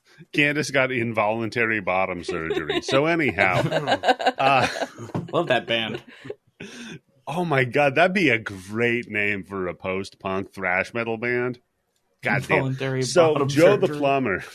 So yeah, Joe the plumber's here. This guy's he great. Shows up and Lisa's like, hey, there's no water upstairs and the basement's a little flooded. They go downstairs. They're fucking knee deep in water at the foundation. No, I wanted to point this out that this dude's like the worst fucking plumber I've ever seen in a movie. Oh, he rules. He walks in and immediately lights up the cigarette. He knows how to get those billing hours up. Exactly. He immediately lights up a cigarette. Could you imagine walking into someone's house while you're on the job and just lighting up without asking?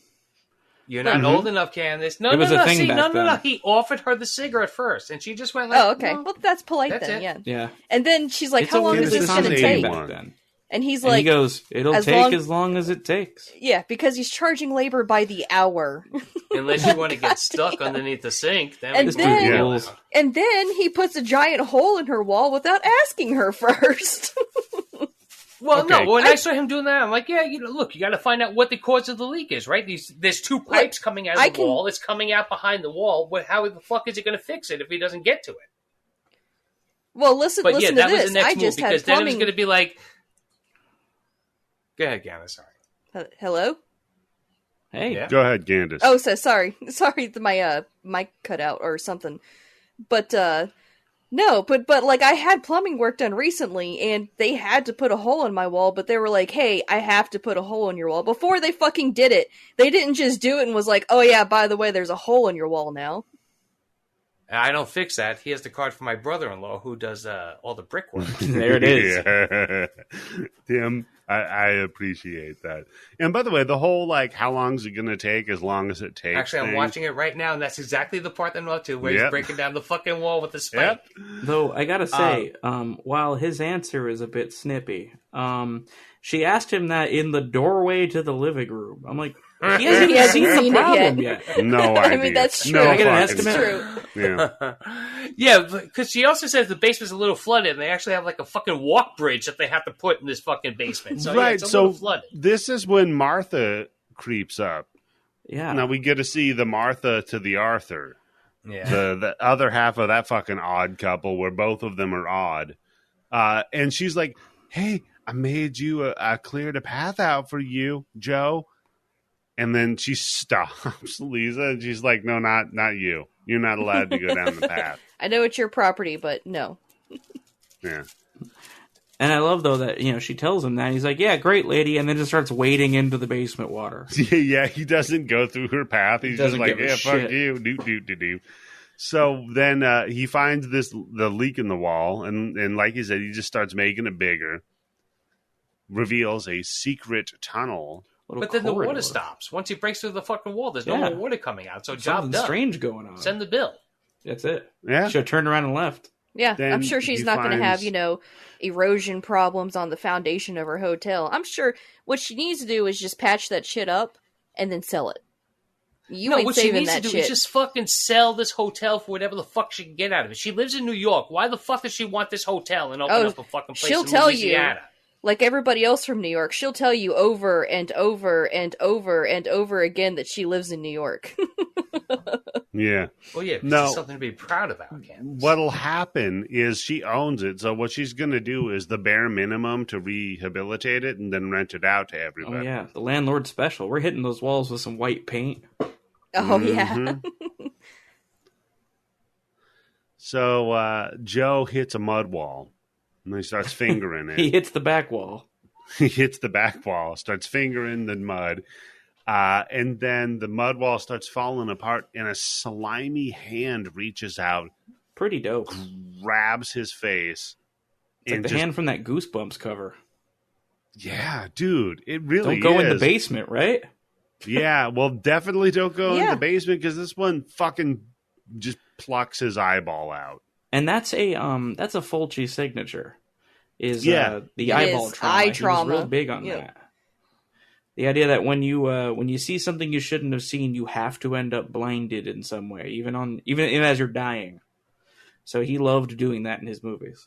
I had Okay. always heard it was because it was the ick factor. Like everybody squirms when there's eye trauma. That's like a Oh, universal yeah, there's certain thing. things that you just, like, I don't care how desensitized you are to seeing horror movies and whatever, watch Hostel, whatever.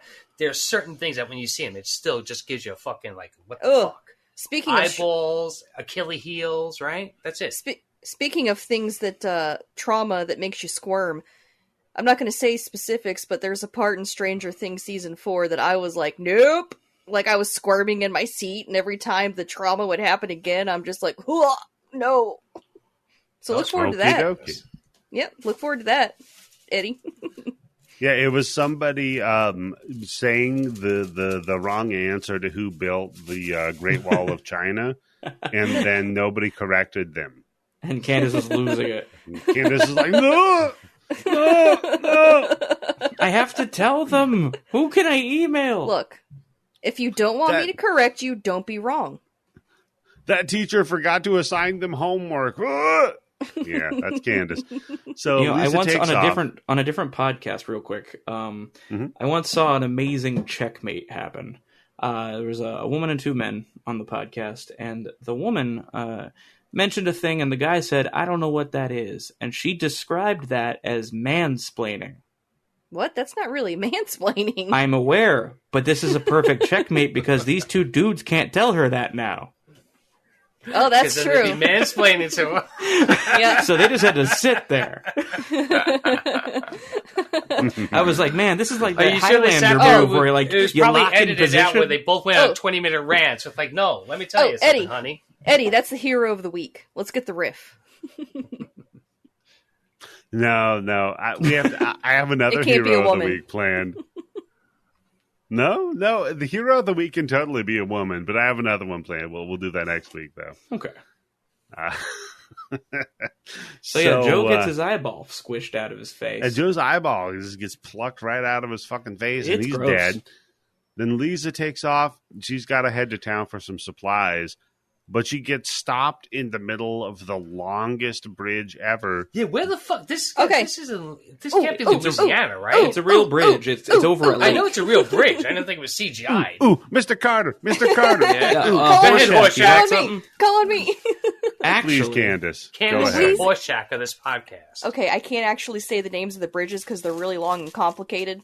No, but say it. There are No, three. you have to say the name of the I bridge. don't No. know Chick. the names. I Say don't the know name of the bridge, or I'm names. going to mute you. Say the name of the bridge, or I'm going to mute you.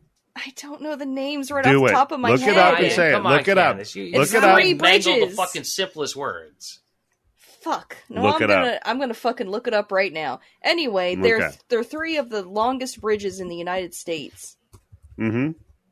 And they're all in Louisiana, and they go over all the lakes in Louisiana and all the Lake swampland. Pontchartrain. Yeah, there's the Lake Which- Pontchartrain Causeway, the Manchac Swamp Bridge, and the Atchafalaya Basin Bridge.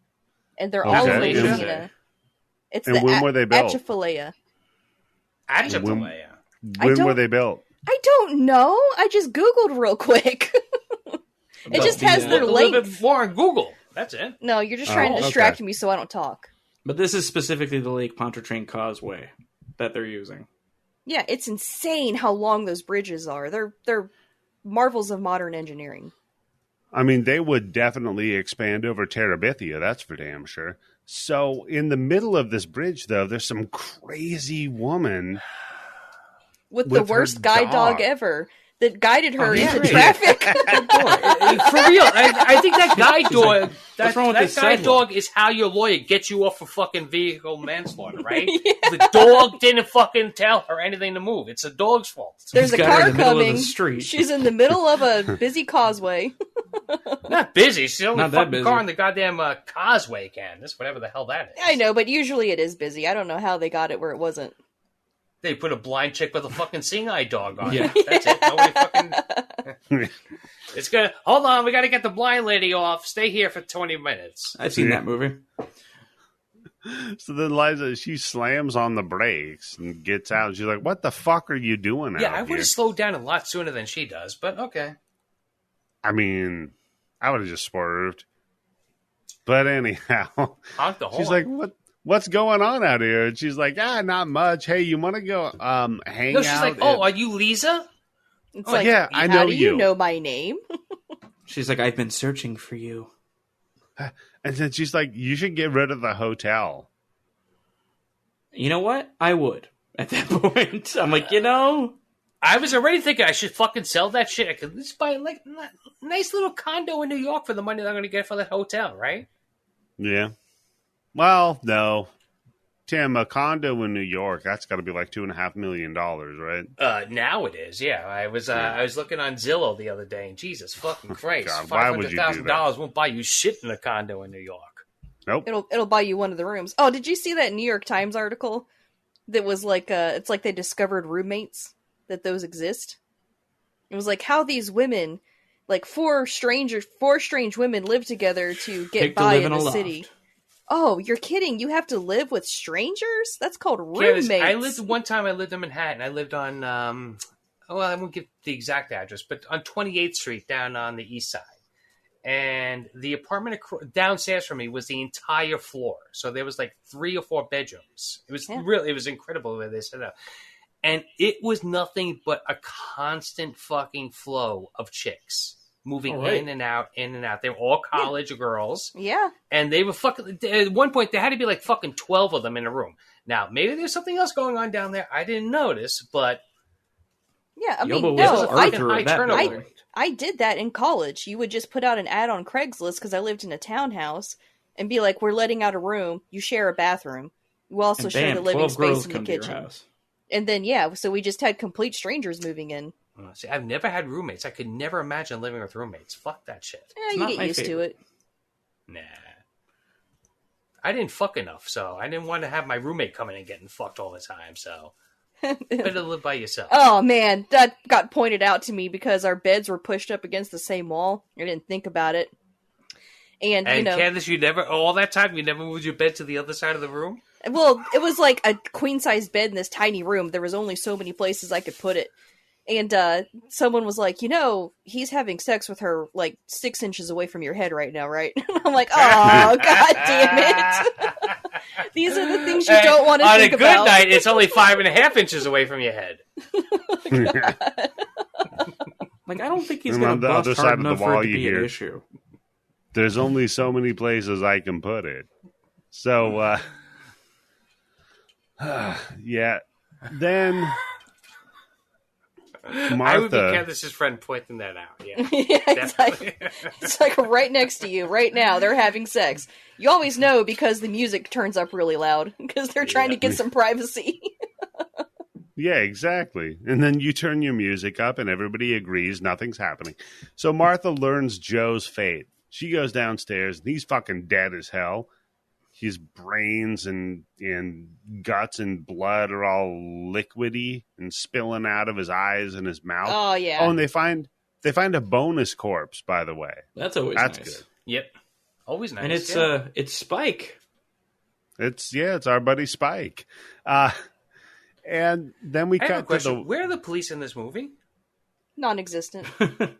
They don't exist.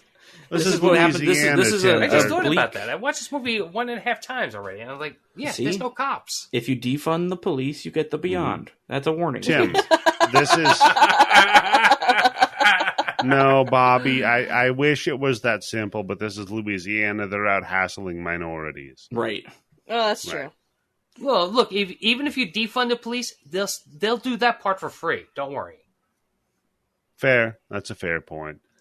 So then we cut to the whistling mortician, and Oh man, this guy. this guy rules. He's just having a little jaunty tune that he's whistling about, and he's remarking about. He's like, "Hey man, this soggy cadaver looks great." Can I experiment on it?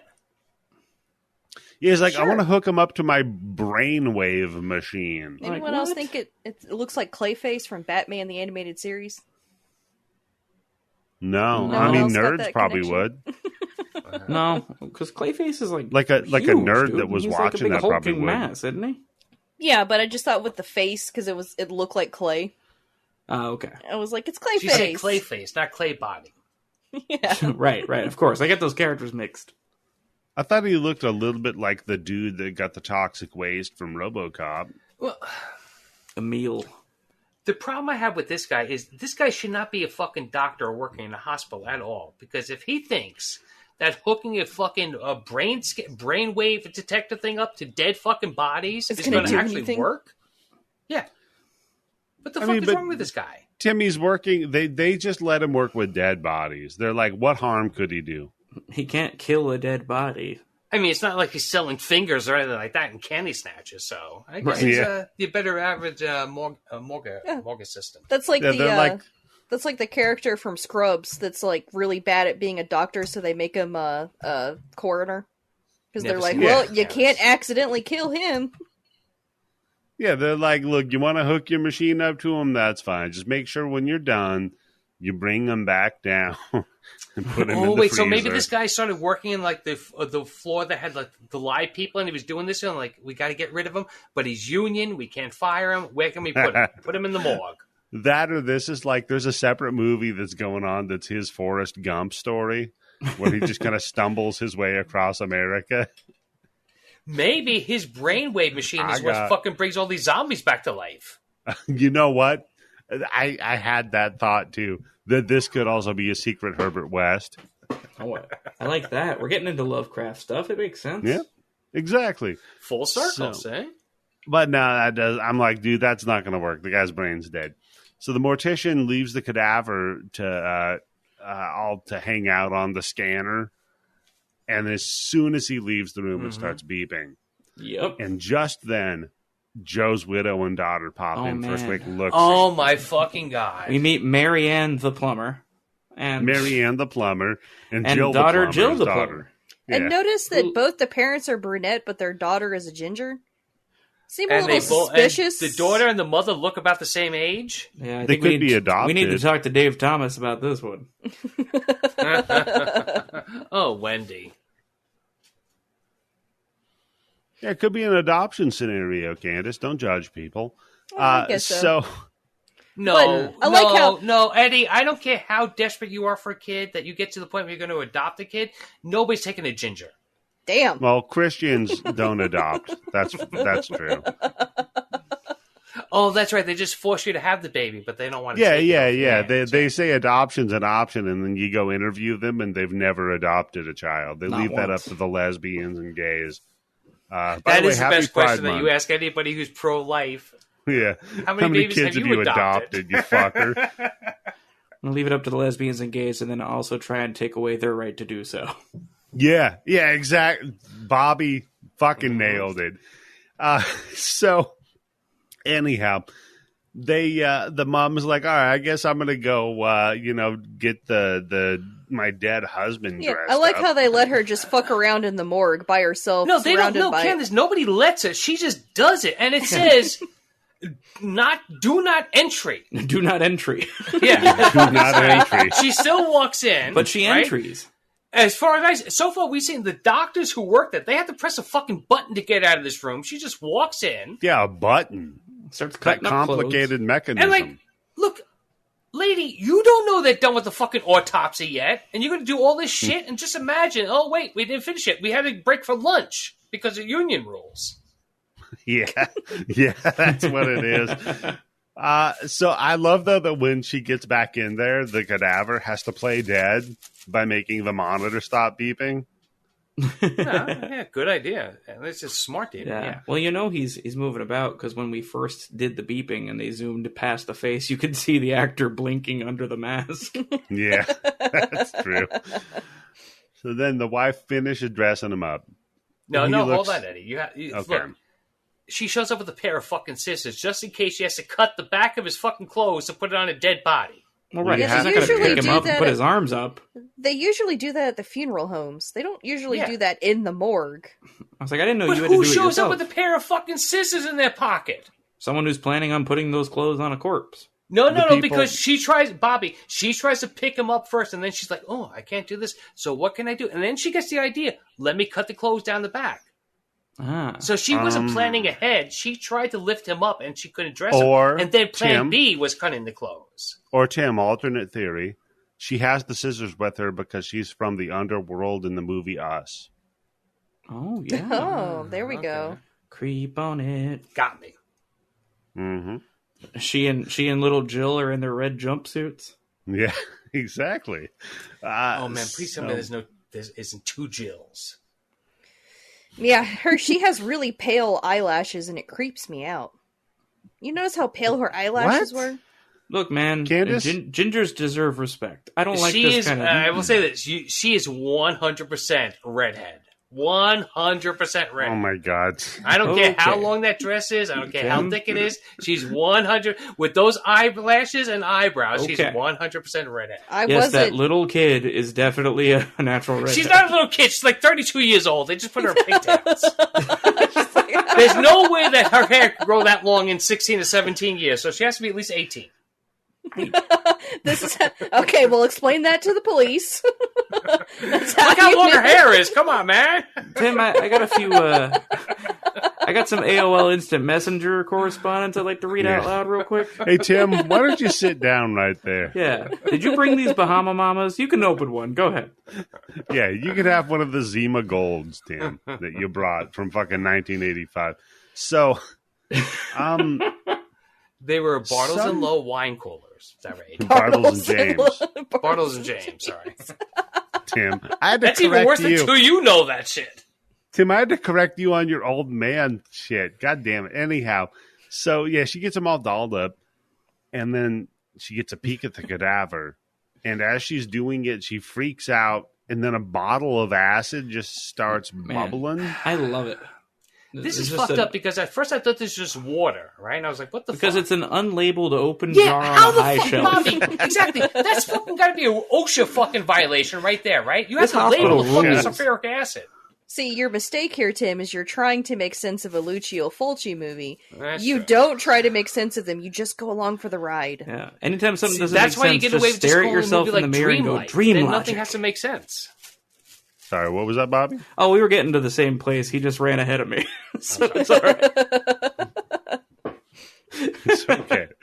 With Tim, I got stiff-armed as he charged into the end zone. On that. yeah. Tim, And at my age, too, Bob, you should be ashamed. I am, I assure you. Tim conversationally is like a very horny high school boy. Yeah, I just can't wait. I just got to Hey, spurt it out. I gotta fucking Yeah. tell you about the no. Hey, slow can't down. wait You to got to spread catch it a out, bus or yes. something? Yeah. No, you do. It's an Andrew Dice Clay joke. Hey. So, oh my God! Then the daughter pops in and gets to just watch mom's face Oh, get melted by the now tipped over bottle of acid. What sequence of events And- led to this? Who knows? Don't worry about Who it. knows? because we just But saw Mrs. the plumber scream at nothing, and then when we came back in, she's laying under this thing. Is this a thing in Italian movies where people slowly get killed without doing anything that could possibly Yes. stop their death? They Yes. just sit Yeah. there. And let That's it happen. 100% an Italian movie thing. Yeah, They, you're like gonna, they always get frozen in fear. Tim, you're gonna figure that out for the remainder No, of that this. Oh, yeah. explains Mussolini's army. Go ahead. Damn. Wow. Tim. Thanks, Dennis Tim, Miller. you- Shots Deep fired. Candice, Yeah, you one must shot love fired that and they one. just run away. I did. I mean, they're not appreciate like that. the French. They're not that bad. So, she's just like watching. She narrowly escapes Puddle Mom's foamy embrace by I've finding heard that. an Yeah, open. she's getting chased by the fucking blob. At worst comes to worst, get up on a fucking table because it's not Yeah. eating through the floor. It's not eating through all the fucking the tables with the dead bodies No, on it. so- Get up on a fucking chair. Tim, I've got a bigger complaint than yours now that I've got to bring up. She opens up the freezer and a corpse falls out. He Okay, leans in like, hello. real quick. Why in the fuck in movies does everybody lean the corpse against the inside of a door? Then they frozen. push the door. It's closed. frozen. That's okay. No, Tim, what I'm asking you is this a thing like there's not adequate storage space? No, Yeah, Eddie. in This this is how you hospital- check and see if when you go out to lunch on your union break, if somebody non-union comes in and opens up the door. This is like Okay. if you ever like Okay. have people over your house and you want to test if they're like nosy, you fix your medicine cabinet, you open Yeah. up the medicine cabinet So a that little it bit, you put a spills bottle open. of aspirin, just tilt it, and then push the door Okay. back. You So put when an they open up the unlabeled door, open it jar of crashes into the acid. sink. Same thing. Yeah, but with a corpse. So, Tim, Yeah. this is my move about how you make the hooker clap while you're going to the bathroom so you know she's not going through your wallet. No, you just make her come into the bathroom with you because that's part of the kink. I always God. thought it was because Leslie Vernon was propping up the bodies and setting them just right so they can be found. The guy from Naked Gun? Yes.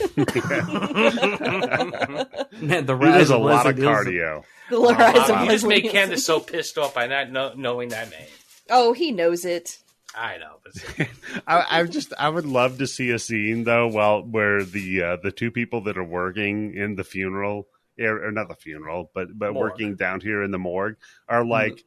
One dude's like, it's almost lunch break, and then Hank's like, all right, hold on, and he just like stuffs the corpse Just and leans he's like it up in there. elbowing it in. well, you always see in movies and TV shows who are the people with the darkest sense of humor in TV shows. The people who work with the dead bodies, right? So yeah, that's something that you do that to the new guy, Eddie. You had your job Yeah. when you signed up for the fucking DOD where they give you that fucking everything that looks like water could be a poison that can kill you in 2 seconds, thing, yeah. right? If you smell it, yeah. So then we cut to Lisa. She's having a milkshake with the dog. Yeah, they were like, And fuck this, enough of that. Sexy We're going to the time. jazz kitchen and having a milkshake. Mm-hmm. And what is she drinking with the actual fucking cherry on top of it? it looks like a milkshake. It does is a not look milkshake. like an alcoholic beverage. Everybody else is Not? drinking in There's- this fucking place. They make alcoholic Hey, dude, milkshakes. she's sober, man. Hey, we don't know her backstory. Not back then, Candice. That's a new thing. Back then, they didn't make fucking alcoholic milkshakes. No, Candice, I've What? tried explaining this to you before. People were pouring Irish cream in your milkshake from McDonald's. You were being abused. Oh, that makes sense. That would explain why I have the liver of an 80-year-old already. How low rent can you get getting a McDonald's milkshake and then putting Irish cream in it? Jesus Christ. That's pretty when sure you're my an mom did that. alcoholic. Well, Tim, where do you think the Mick came in the McDonald's? Well, So- that makes sense. He explains, like, look, things are dragging at the hotel that you inherited. Arthur and Martha, I guess she also inherited them. Yeah, they came with the place. She doesn't know anything about them. The fuck? Yeah. How does that work? Hey, Do I Bobby? still have to pay you? Do you get a raise because there's a new owner? What the fuck? Bobby, I gotta ask you, sir. Yeah. The place that you live, who did you inherit? I've got no less than 4 people roaming around this place. No, I don't know where they hold on, came hold from. on. I I bet you don't pay Bobby's them. got a sweet deal because he's a mailman and he knows when somebody's dead before anybody else. And he can Exactly. Get that I get the hot tip. I Yeah. get the scoop. Yeah. Well, yeah, because every mailman reads your mail. We all assume that, right? No, I'm sure if you open up the mailbox and you're like, you can't stuff any more fucking mail into the 86-year-old lady's mailbox anymore. And she's probably dead. Yeah, you And get then just it getting all this starts- fucking ARPP shit in the mail and fucking things for life alert. ARPP. I And then did the have mail starts spilling out like a frozen corpse. Yeah. I did have that happen with a customer. Not an old lady, but a lady on my route. The last time I spoke to her, she called me Slim as a nickname because I'm a fat guy. And, it's one of those deals. And I Lovely. was like, She Yeah. sounds lovely. and then, Been like, there. a week later, I found out she died. I'm And like, you well, said good riddance, and you spit Yeah. on the Yeah. ground. I was like, which Yeah. one of Like, us you is know what, Slim honey? now? You didn't tip me at Christmas, so Yeah. I'm just going to keep delivering your mail for another 3 Yeah. weeks. Hey, have a good weekend, living Leslie. Because you're calling me Slim because I'm not Slim. So every Good joke. time I got a piece of mail that I had to write deceased on and send back to the sender, I muttered to myself, Slim. Slim.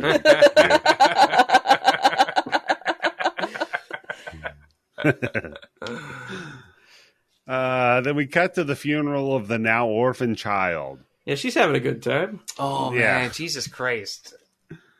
And Joe and his wife, by the way, that died. So I guess now whoever buys Joe's house just inherits the daughter? Is that No, how no, this see, works? I thought this was a perfect example of Catholics What? and Jesus people in particular. Because guess what? Now the funeral's over, the mom is dead, the father's who cares about this kid? It's not like she's in the womb. No, No. Tim, whoever buys the house inherits her. It's like an Arthur and Martha situation. Yeah. Oh, shit. Is that how it works in Italy? No, or I was- Louisiana? I just assumed she had to be a plumber now. Oh, yeah, Yeah. that's Like right. she gets the truck, she gets the That's- tools. That's how it works Oh, in she Italy, deals with Louisiana. Louisiana. ponytails as a snake. Oh yeah, that's what those are for. Oh, God damn. She got her head in the But, sink. She's just moving her neck around.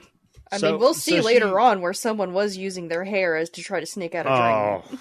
Oh God, yeah, we'll get to that. So she cries for a bit, and then she gets comforted, and we see she has creepy eyes too. Oh shit, the daughter is bad.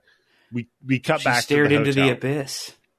And the abyss stared back into her. So we cut back to the hotel. Emily pops in for a quick visit. She's like, "Look, Lisa, I'm going to tell you right now, you got to get rid of this joint." She's like, "I don't want to do that." She's like, Yeah, "All right." I didn't tell you Well- this when it was actually feasible Yeah. for you to do Yeah. something about it. Now that it's too late, let me fill you in, honey. Yeah. You just bought Motel Hell. Yeah. Sorry, I was Yeah. late. I was escaping hell. Yeah. And by the way, now I'm going to tell you the truth about it. Turns out there's this painter. He found a key to a gateway to hell. With you so far. Okay. And I'll tell you another thing and then knock on the door. Ah, shit. Hold on, I got to check it out. And then we get another buzz from 36. And Emily's like, it's him. It's the painter. That's where he died. He died in 36. And she says, then she goes over and she starts like, don't go in there. Whatever you do, don't fucking go in 36. It's room 237. Don't go in. Don't go in 237. I think somehow through numerology that works out to 36. Then she starts rubbing the painting and she gets like a wicked finger cut. And she's going to shoot the shit out of that place. She gets the spike motto.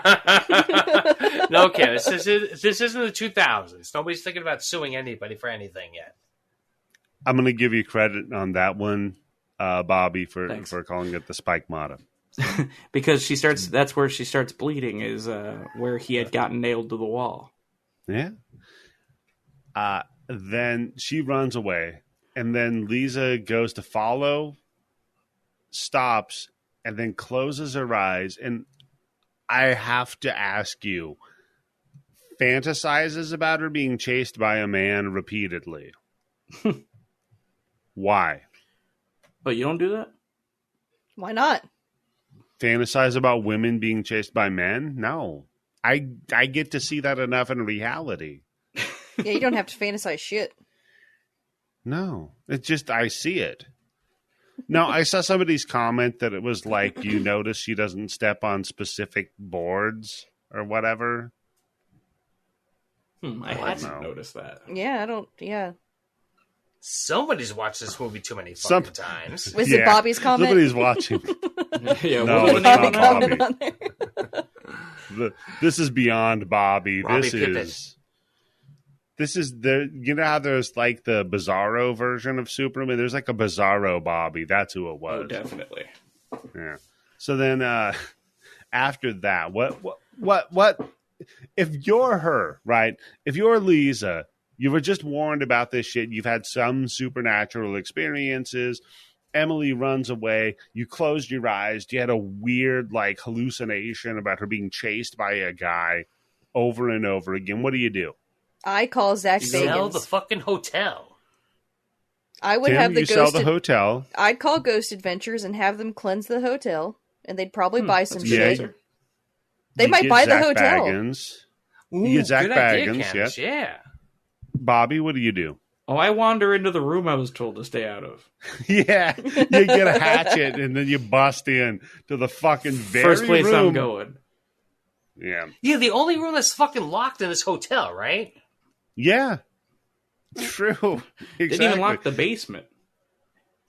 Yeah. And we found two corpses. Yeah, that's a in fucking there. drowning hazard. Jesus Christ, you got to put a fence around that basement. But no one's going to sue, so it's fine, Tim. It's fine. True. Louisiana. Yeah. Stand your ground. That's true. So she pokes around in there and she finds Ebion, the book. And The cursed book. The cursed book, and that startles her.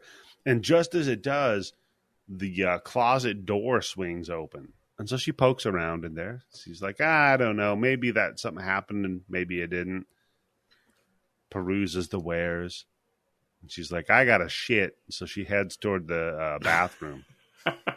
Favorite line from the movie. I got to Favorite. shit. You know how you know you're watching an Italian horror movie or any Italian movie? You see a chick take a shit. Yep. And she Part of the charm. So she She's heads. just destroying that fucking toilet. Yep. Mario Bava started that trend. By the way, she knows there's no running water, so this is just going to be. Oh, tragic. that's fucked up. Oh, man, Well, we're I just mean, that's why leaving you go it? into a different room, right? You don't do that shit in your room when you're staying. Yeah, you don't shit where you eat, that's for sure. And nobody's eating in 36. So she goes up to the bathroom to take a big old healthy shit. But no. It's all that Beyond Meat. Yeah. There's a dude nailed to the wall. Man. It's Spike. And she panics. She runs downstairs. She's So like, oh, shit. all this time, this dude's been fucking hiding, stuck in a fucking bathroom, stuck to the wall. Basically, That sucks. right? What an eternity Yeah. that is. He's like, man, I didn't even die in the bathroom. This sucks. Well, who And after brought all those me up fucking here? hand grenades the tourists are drinking and the fucking Louisiana shrimp that people are eating and you're being stuck in that bathroom? All that spicy oh, no, food. man. He's had to watch so much etouffee leave bodies. I'm just a po' boy from a po' family. Mamma Anyhow, mia, let me go. Wow. she panics. She runs downstairs, runs into Dr. Sexy, Dr. John. All right. And this dude seems real interested in her in the hotel. He's like, wait, stop. Tell me about yourself. Yeah, this How guy did doesn't you want to get be a the fucking hotel? doctor. He wants to be a fucking hoteler. call him Right? Dr. Hoteler? Yeah, he wants to be a hoteler. Hotelier. Pen and hoteler. I think they say Hotelier. It's Penn and Hoteller's investigation that's going on. No, he talks more than Teller does, so. He heads up to investigate, but the body's gone. But there's still these giant nails on the fucking wall. And then when she's but they describing kinda what look like rust. when she just describing what she saw, and he sees that there's nothing there except for the nails in the wall, he gives her the most condescending look. Like, Yeah. these crazy Candice, women with their hysteria and their delicate No, sensibilities. For real, man or woman, if somebody told you that story, you're not going to believe it right off the bat, right? Well, And then you maybe go into the room and there's nothing there. So yeah, I mean, maybe you'd be a little bit less condescending about it, but you're still like, yeah, guess what? Surprise! There's somebody fucking crucified in your bathroom. but Man, I want to watch your ghost adventure show. Yeah. Yeah, fucking surprise, pal. There ain't no ghosts in here. it made me. Hey, It you got me fucking thinking. trend. stupid asshole. Is there ever a movie No. where the dude's like, it was your imagination, you didn't see anything, and the woman's like, no, fuck you, I know what I saw, I'm not crazy, this really No, happened. there's never been a movie like that. That's literally every movie. Well, no, I started thinking about it, and the biggest one that came to my mind was Insidious, when the wife's like, this place is fucking haunted, we need to move, and the husband immediately moves. There's no, like, that's always argument. funny. Yeah, Yeah. he somehow Happy wife, planned a happy move life. in the middle of the night. Like, they got a truck there and everything. Yeah, that's true. they must have money, too. Moving ain't cheap. No, not at all. Yeah. So I guess that's- I'll also say right now, Candice, Fred Krueger's dead, baby. Yeah, there's never been a movie that did this. No, I mean, like, a movie where the, like, the Where guy they believe actually, her like, and they where act he actually, like, accordingly? listened. Oh, no, God, no. That's science fiction. Like, is there a movie where the woman's like, no, this really happened, and then he's like, you know what, I think you're right, we need to get out of here. He did Hold on, listen. Candice, is there a movie where the woman figures it out first? That's usually, the movies are always, No, I just trolled you, Candice. I'm sorry. You're No. rubbing off on me. it's always, She's like, no, it's I have always, to actually you. no. I'll stop. No, go on. What else happens in this movie? To me, I paused. I wasn't saying shit. You all were having your discussion, man. I took a nap. No, so then Lisa notices that the book is gone. Dun, dun, dun. So she takes a stroll through town, and she talks shop with her architect friend, who's like, What the fuck is that? What? That's my cat. Oh, I was like, God damn it.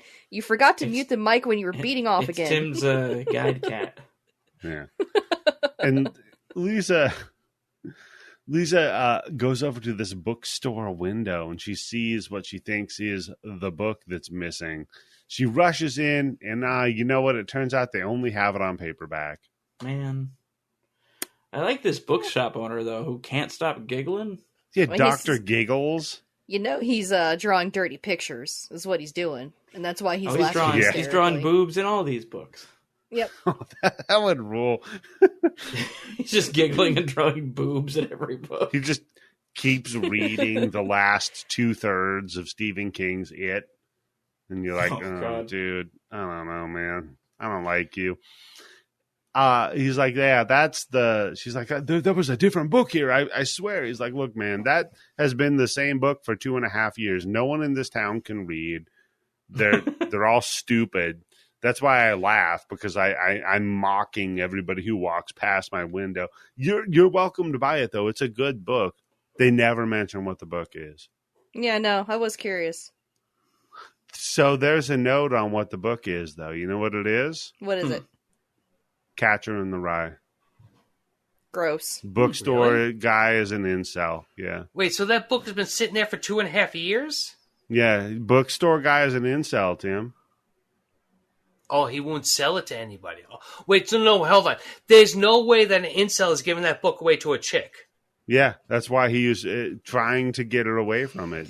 Are you telling me that Catcher in the Rye has been adopted by incels for their nefarious purposes? Candice, everything has been adopted by incels for the Candice. wrong reason. You don't understand. If you read Catcher in the Rye, Oh, yeah, you're you right. will become a mass Oh. shooter. See, I can't actually understand. It's beyond me. I definitely didn't go to Yeah, college for literature. Yeah. Yeah, I- didn't I David really- Hinckley say that was the reason why he tried to shoot Reagan? Besides No, Jodie that was Foster? because he wanted Jodie Foster to suck his cock. Which, by the way, barking up the wrong tree. Yeah. So it'd be like if I shot George W. Bush because I wanted to fuck Katie Lang. Like, Well, to be fair, nobody, What is- Jodie Foster, nobody knew about her too much about that. I know, I know. Although she'd been out I of the know. public eye for a couple of years, so Wasn't she like 13? no, At that at time? that time, no. I think she was in Harvard at that time, Candice. Oh, okay. Let me tell you, that fucking lady is super fucking smart. Besides being a great fucking actress and everything like Yeah. that, but yeah, that was his brilliant idea. yeah. I mean, up to that point, it hadn't not worked. That's true. Yeah, I mean, look, if you're you gotta be the first one to dip your toe into that pool to see if that works. Exactly. I mean, as they say, Tim, shoot your shot. Yeah. So what was that? Who's the guy who does the fucking pickup artist thing? Why didn't he ever try that? Instead of don't know. peacocking, just like shooting somebody famous. You know what? I'm in favor of shooting any Reagan. Yeah, that's fine. Reagan was a piece of No, shit. Ron Reagan, leave him alone. He's cool. Nancy Reagan, Yeah. dig that fucking bitch up again and shoot her fucking 2 times. Oh my god! Did you see that they're making? Was it her that they're making the stamp for? Dude, this Yes. no, hold on. Look, let me tell you. Look, and I'm a Democrat, and as a Democrat, I can shit on a Democrat when they do something wrong and fucked up, unlike Republicans who just like whatever a Republican does is okay with me. Mhm. This is fucked up. They're gonna fucking celebrate that cunt, and I said cunt, Nancy fucking Reagan. Yeah. Yeah. How many fucking people died because she wouldn't let her fucking husband talk about AIDS or do fucking Yeah. anything about that Happy shit? Pride Month, everybody. Happy Pride Month. Yeah, Thanks happy Pride a lot. Month. Dig Nancy Reagan up and kill her again. Yeah. Hey, remember that Hey, song everybody- Nancy Reagan Smokes Crack? How about Yeah. this? Nancy Reagan, supposedly, I don't know where I read this, but it must be true because I want it to be true, was like superb at sucking cock, and that's what she was famous for Yeah. before she married Ronnie. Why else I mean, Yeah, did that's- he dead marry her? silence because That's a check in the plus side. There's nothing wrong with sucking a dick, Tim. No, no. but, I was more against her with the whole war on drugs thing. That's remember? Did anybody else remember that song? Nancy Reagan Smokes Crack? And No, then what it had playground like, did you hear it on? No, I actually was living in Miami at the time, so I probably did hear it in a playground. But yeah, that was a song. There you go. Nancy Reagan Smokes Okay, Crack. well, she might have smokes crack and strokes sack. see, I'm sorry. Nancy. I grew up in that time. I was young at that time, and really, because of what she did and how much she stopped people Yeah. talking about AIDS and AIDS research. And again, another Republican fucking thing. She's against Republicans are against stem cell research until her fucking husband had Alzheimer's. Yeah. And they thought maybe stem cell Yeah. research could How help. And then she's convenient. like, all of a sudden, hey, you know what? That's okay. That's fine. We have to advance stem cell research. Yeah. They're always against things until they can use it. Yeah, until something personally happens to them. That's what you have. All the Republicans are against gay people until somebody close in their family is gay, and like, oh, you know what? Maybe we shouldn't kill them. Yeah, Man, you guys are going to get a 1-star review out of all this political talk. yeah. Don't get me started on this. Shit. describing Don't things worry. that happened. That's why Bobby- there's some people right now who are like, this is why I only listen to the first 50 episodes of the Bloody Bits. Yeah. Bobby, don't worry. I get enough of that shit. Believe me. Yeah, so Some of the nobody tags me on this suggestions- shit, so I get away scot free. Yeah. No, these guys are lucky. I put my contact info on. So anyhow, then her architect friend is like, hey, I'm going to go get the blueprints for your house because that'll help. Yeah, well, because she tells him, any kind of... He's talking about knocking down walls and shit, and she tells him, you know what? You have carte blanche, but you don't have a blank check. Yep. Exactly. You can do whatever you want as long as it's for free.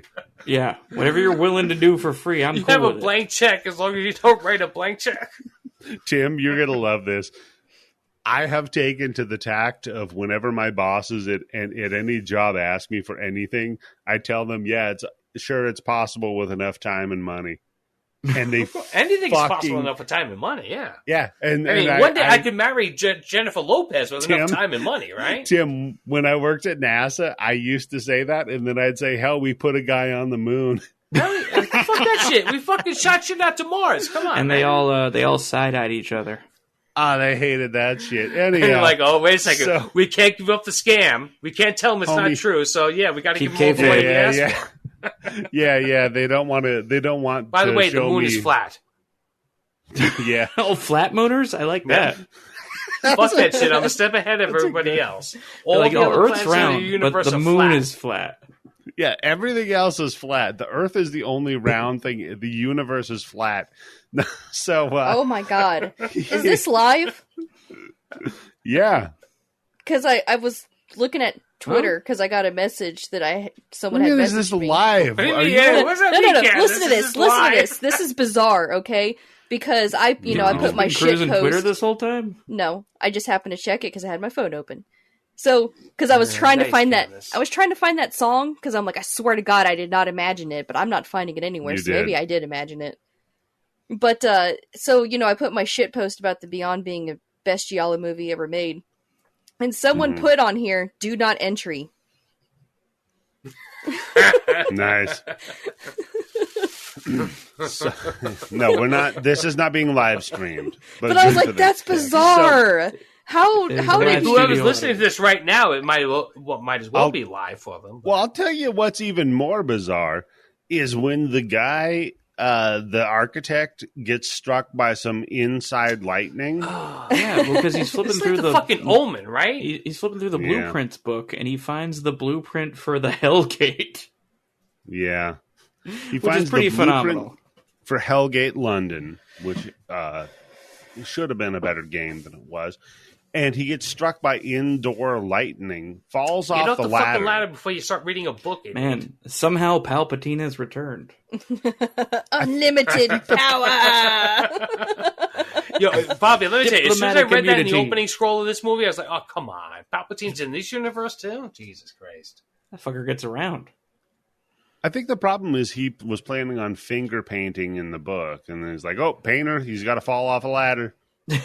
So he falls down and then just gets assaulted by library tarantulas. You gotta watch out for those. Eddie, you have a tarantula, don't you? Mm-hmm. Are they noisy? Like, are they constantly making screeching noises? They are completely silent. And a follow-up question, do they walk by flopping back and forth? No, they don't.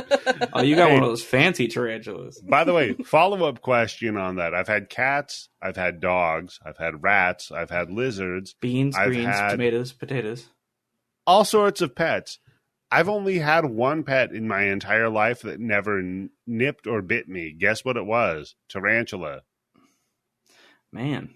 So we've slandered the tarantula in this movie. Poor tarantulas. These aren't regular tarantulas, though. These were sent from hell. That's true. They These are hell Satan tarantulas.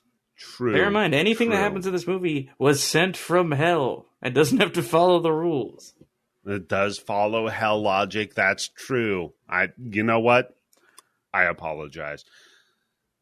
Fun scene, no harm done, Eddie. Of them picking this dude, his entire face apart. It's so gross. They eat his so tongue. long. Oh and we see God, like it's they so pull fun, they pull the latex off his nose. They rip off his rubber lips that he got at the Halloween surplus store. They go for the soft palate.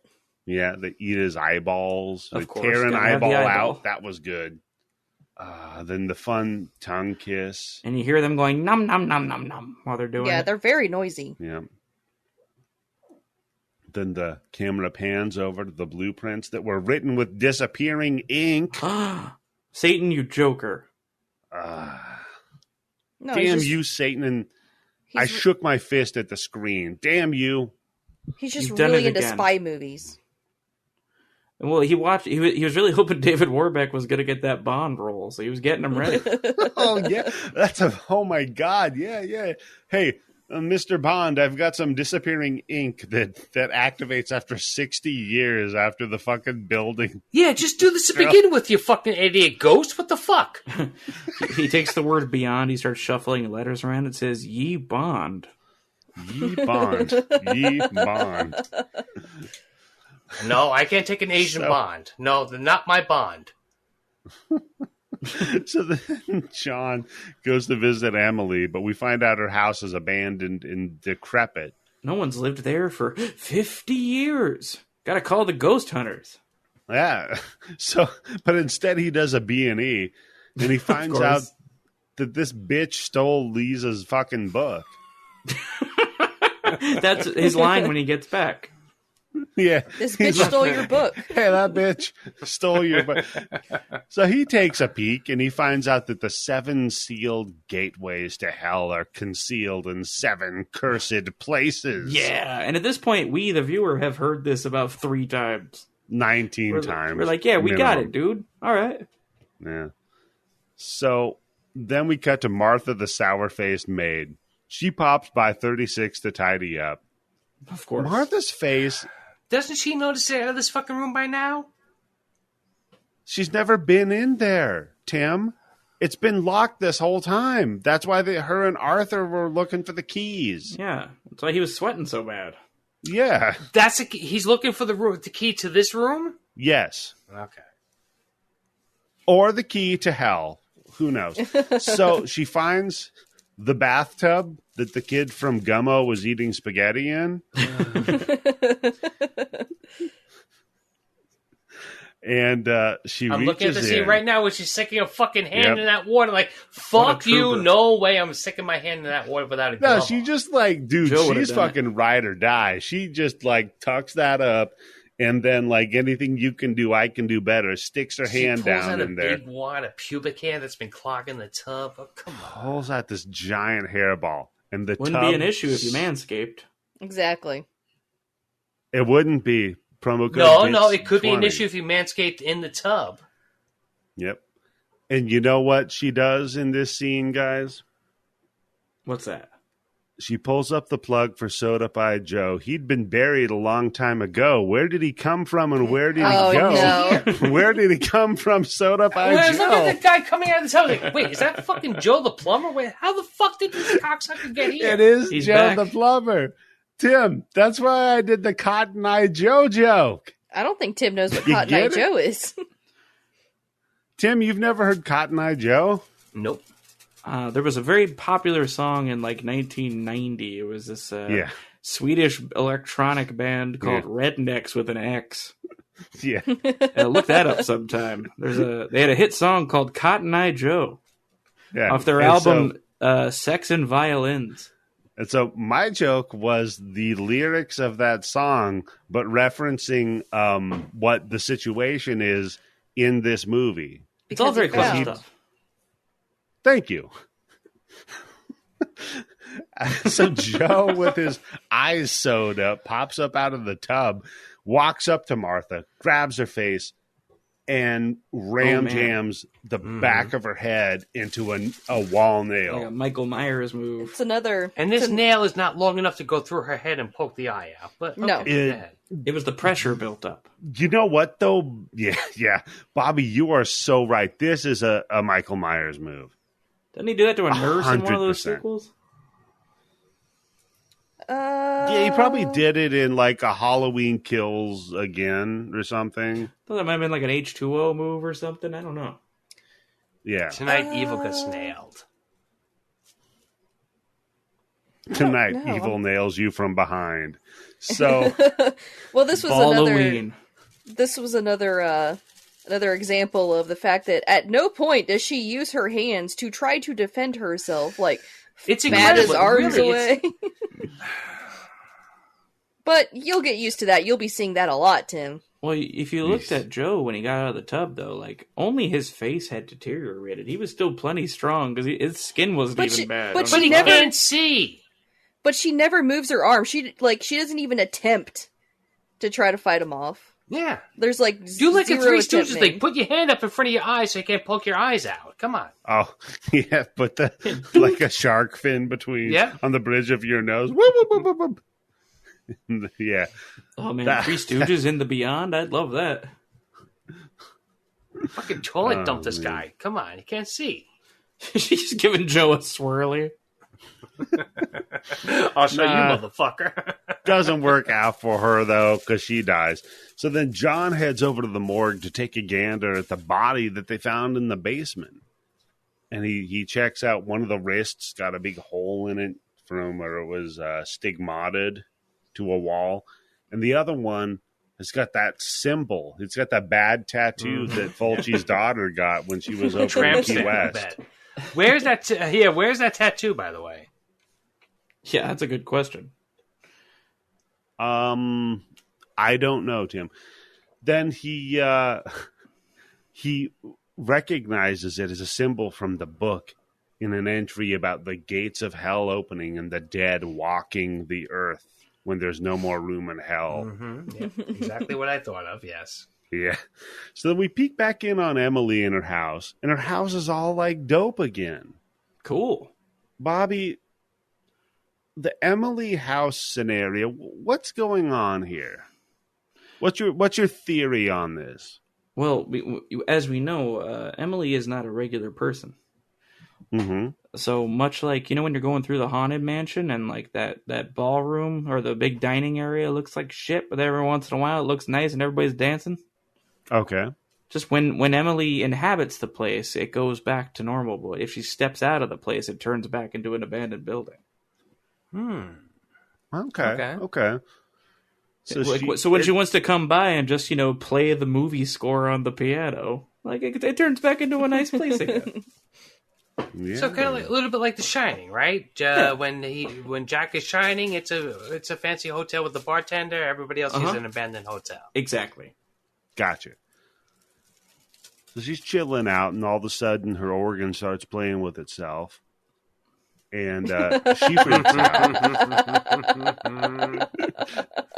I knew you'd like that one. So she freaks out and starts hunting around to see who's there. And as she does, we see this corpse looming in the background. Oh, man.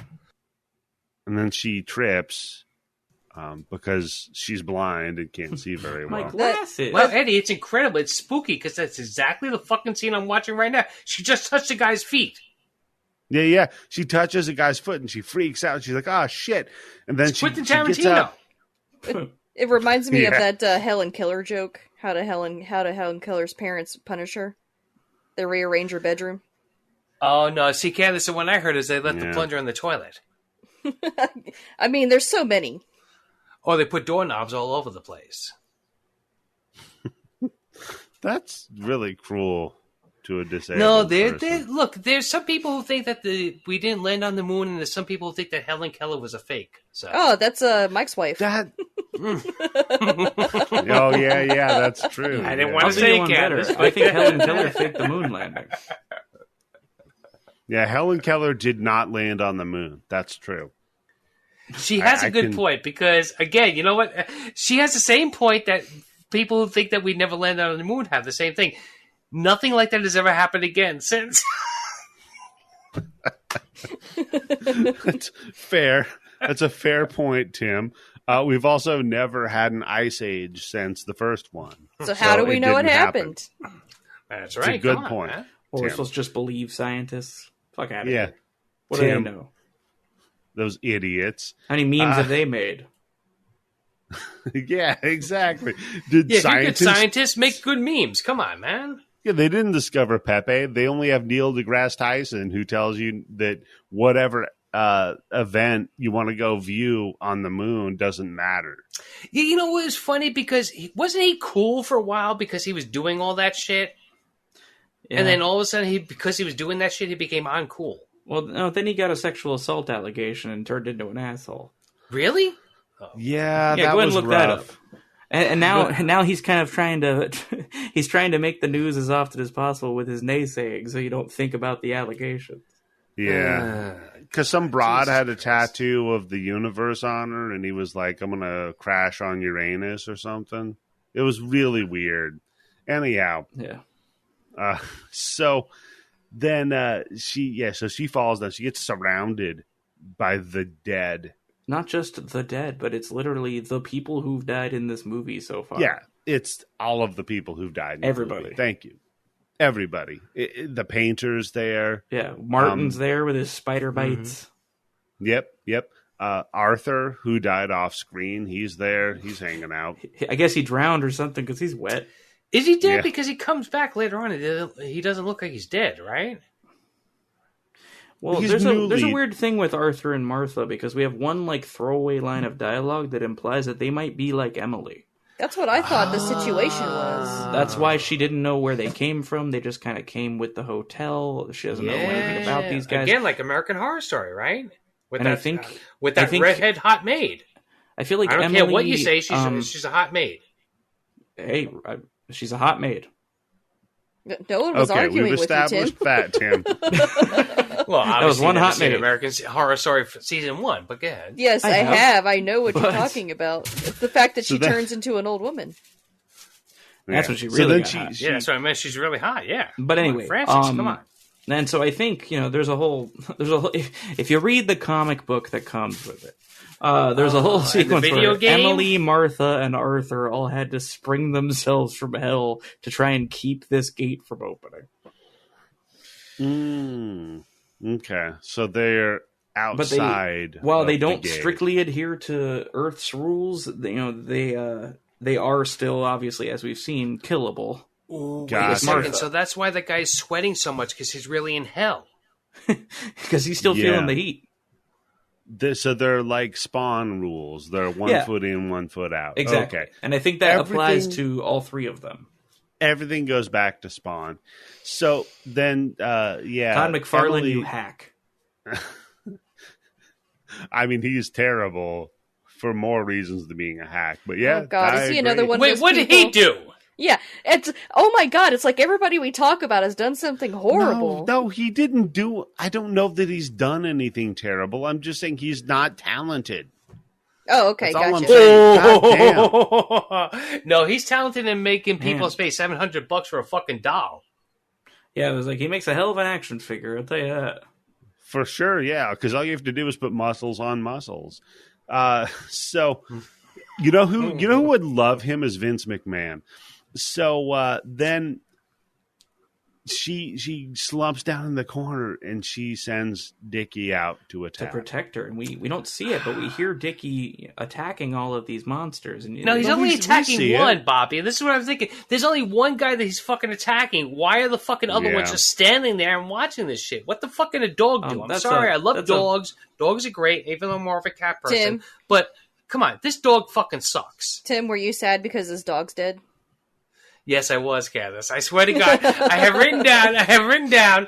You know what? Even if I watch Casablanca today, I can still think that at least there's one person that's still alive who's connected to this movie, but none of the animals that were shown in that movie are alive. Now, maybe there's no animals in Casablanca, but, the theory holds. Yeah. But through the language of cinema, it is implied that Dickie fends off all these zombie people. Yeah. And then, but get this though, guys. He comes back wearing an NWO t-shirt. That dog's a heel. Oh my God! He won't heal because he's a heel. He was the third man. Tim, that's a very good joke. Yeah, it was good. Good, that was sir. Good. Thank you. Good. So she tells him to heal, and he pulls a heel turn, rips out her throat, eats her face. It's pretty gross.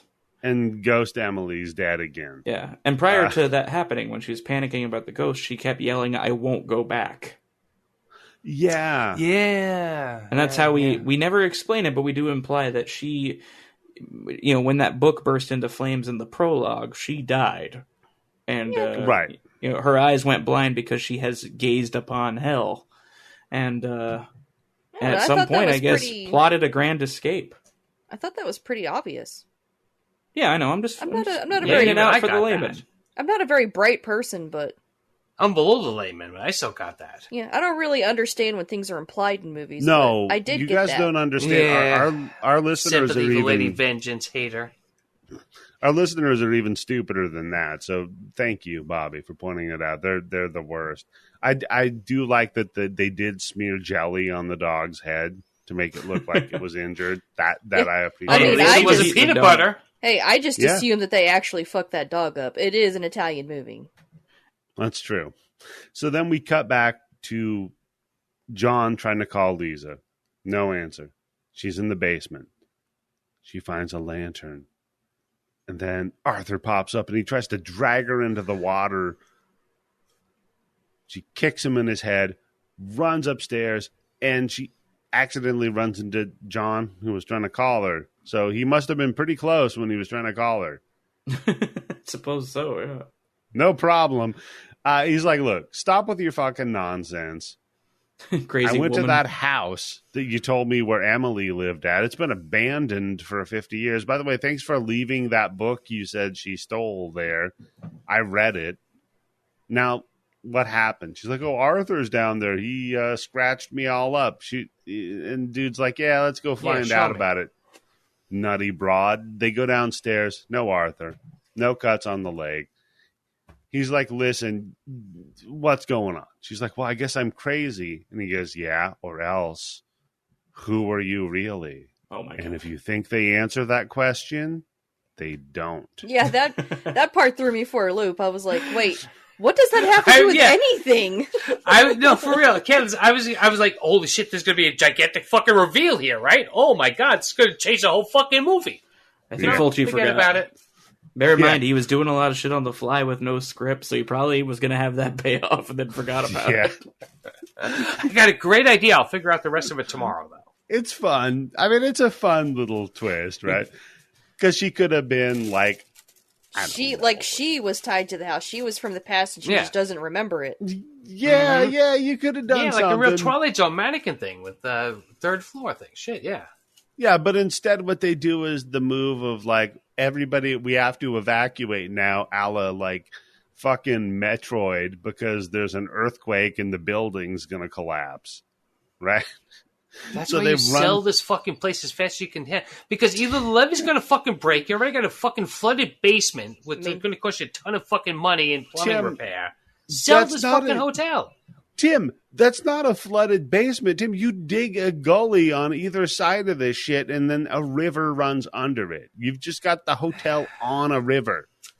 I think it's part of the Underground Railroad. Sell that shit, make it a fucking historical fucking monument. By the and way, sell it. I never knew hell was this wet.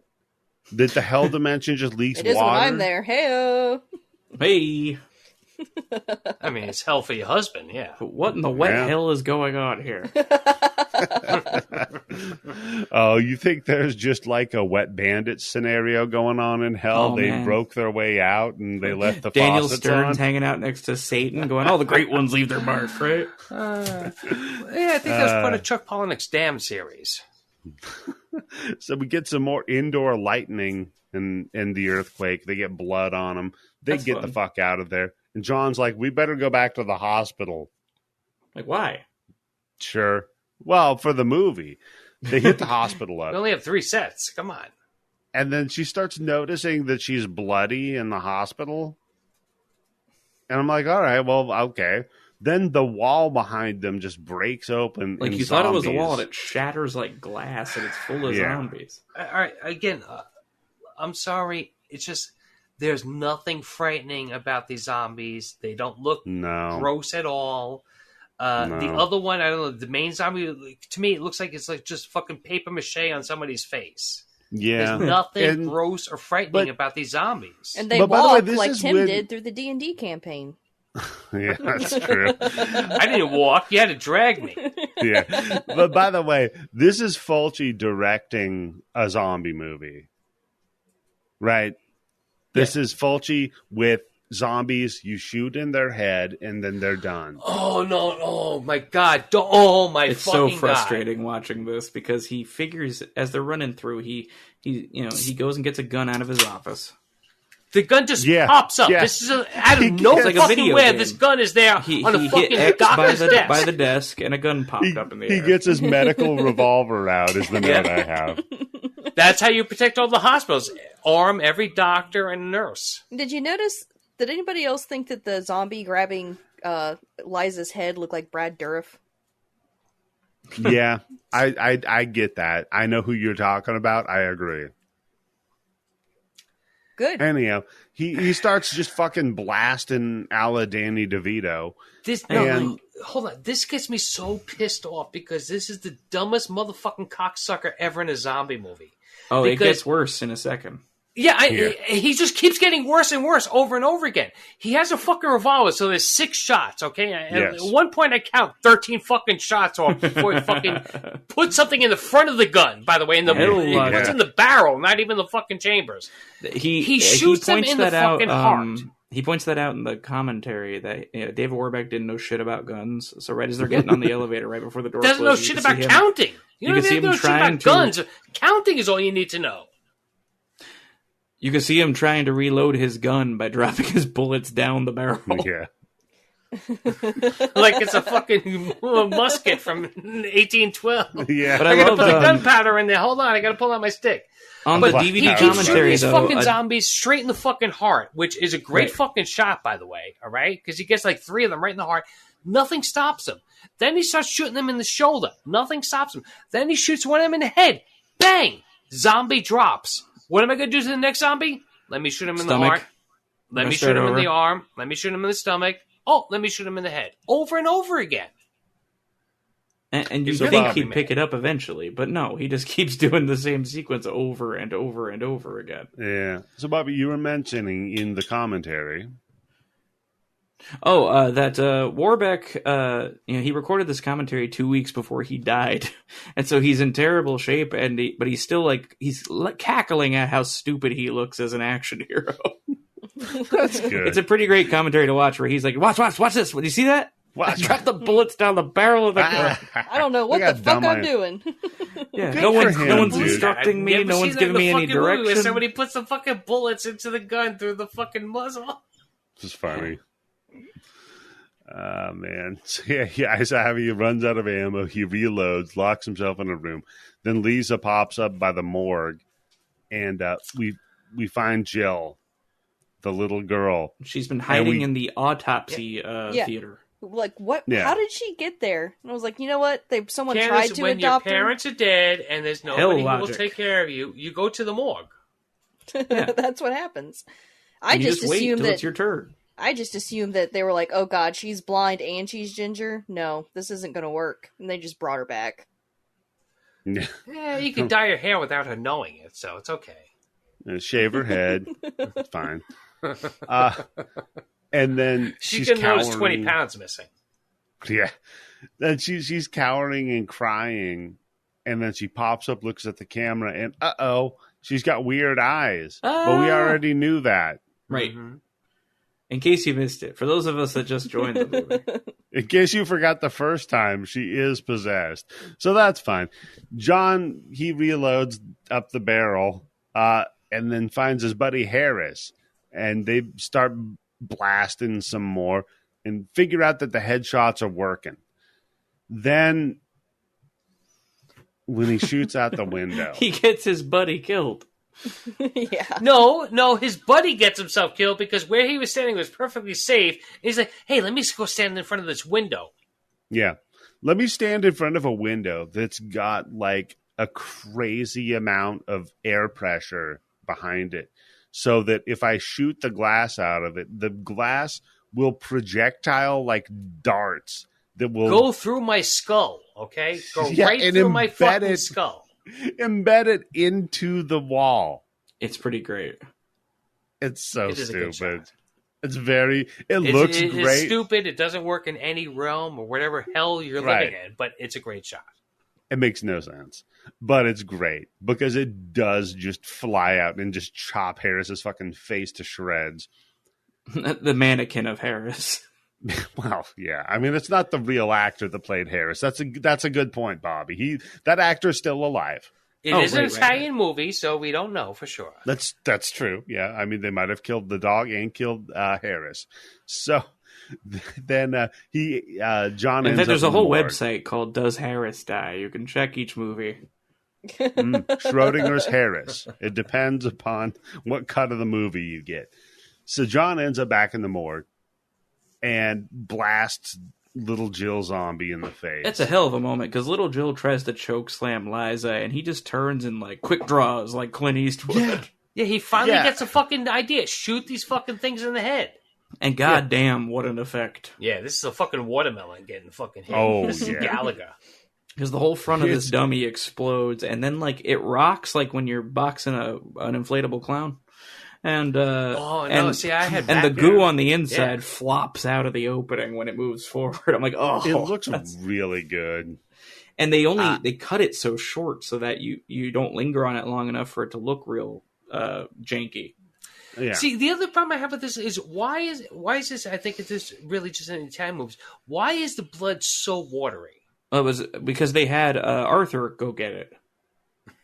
Yeah, Because, he wait. sweated all over it. He's blood, sweat, and tears. Okay, gotcha. I would say it's because they had to water it down, Tim. Like when you go to a shitty bar and you order some shots. Look, maybe yes, maybe they get past the sensors or whatever the MPPA, whatever it is over there. But I mean,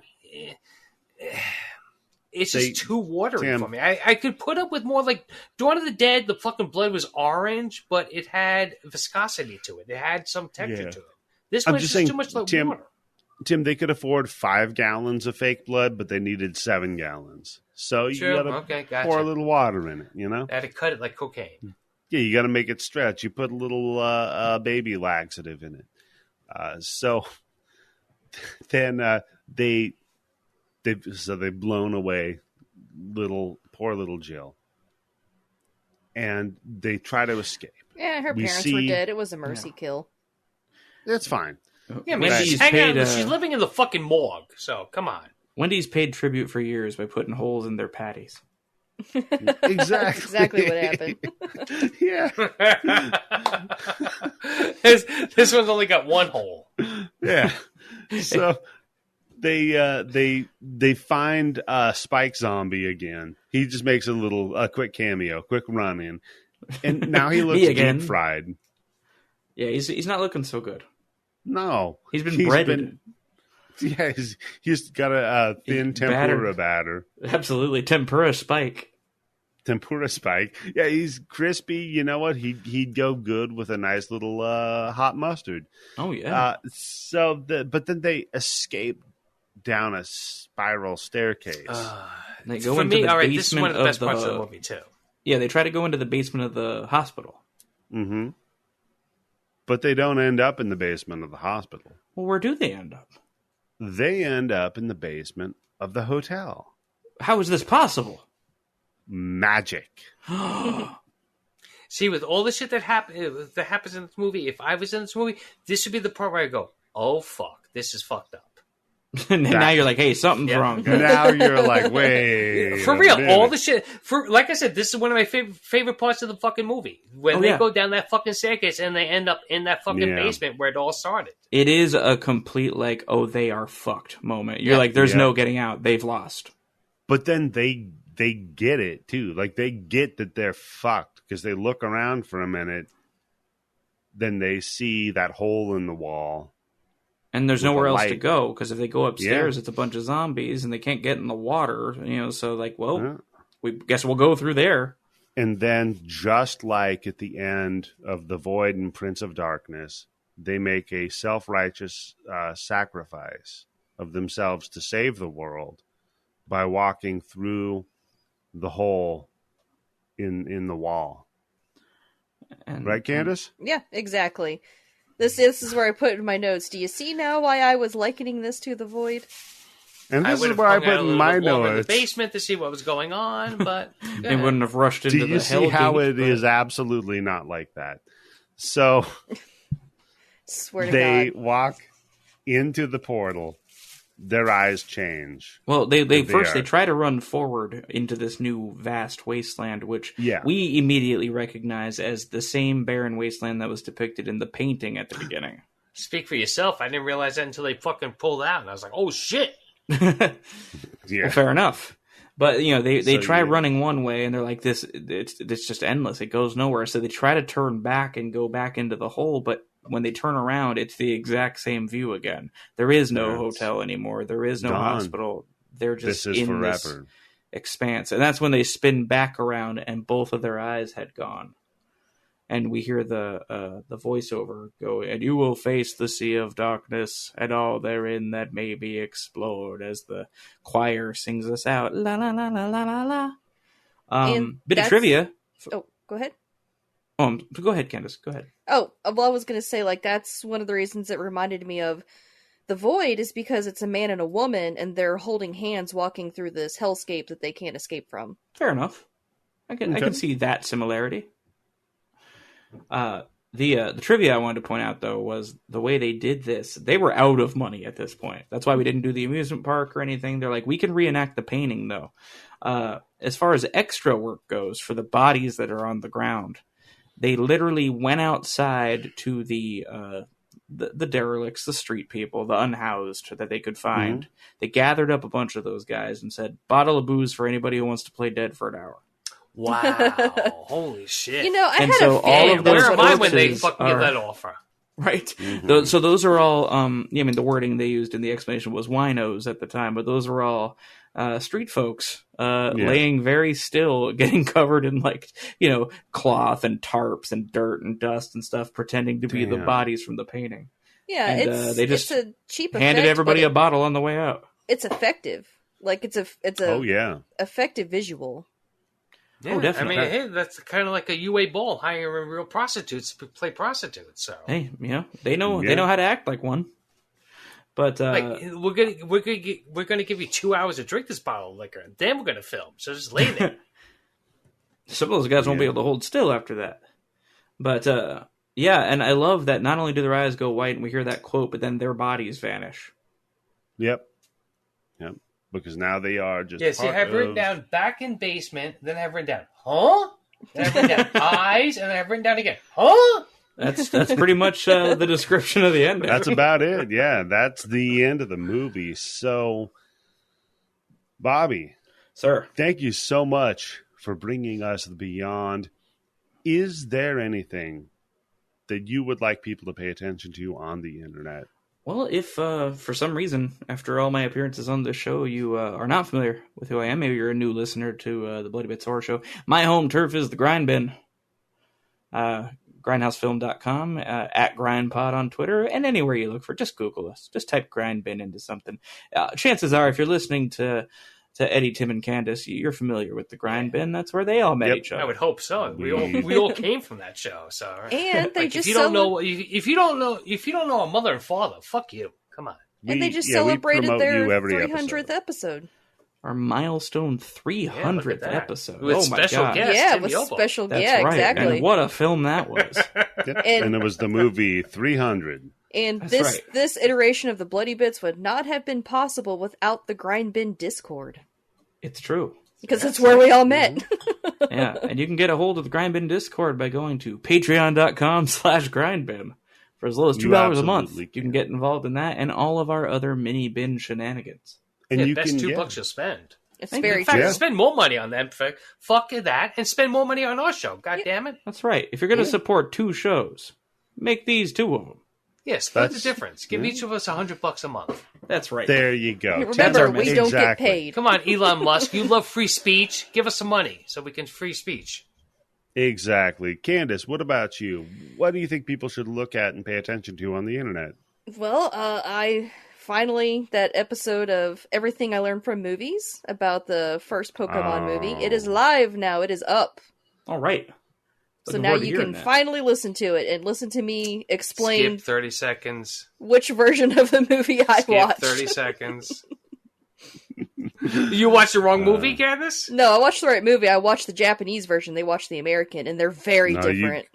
Oh my God! So you were actually somebody on their own podcast, weren't you? Come on. I mean, Tell they the were. truth. Wasn't Like, actually. actually, in the Japanese version, which is the truest version of Pokemon. I'll give her that one, Tim. That'd be like if we did a podcast on Old Boy and they watched the American remake. Oh God! You know what? Can we do that? That should be a bonus. Let's do the original No. Old Boy, and then right after that, do the one with who's that guy? James Brolin. Yeah. The other horror James show, Brolin. they did that. They call it Boot or Reboot. Ugh. It's that when they noise. watch the original and they watch the reboot and they say which one's better. No.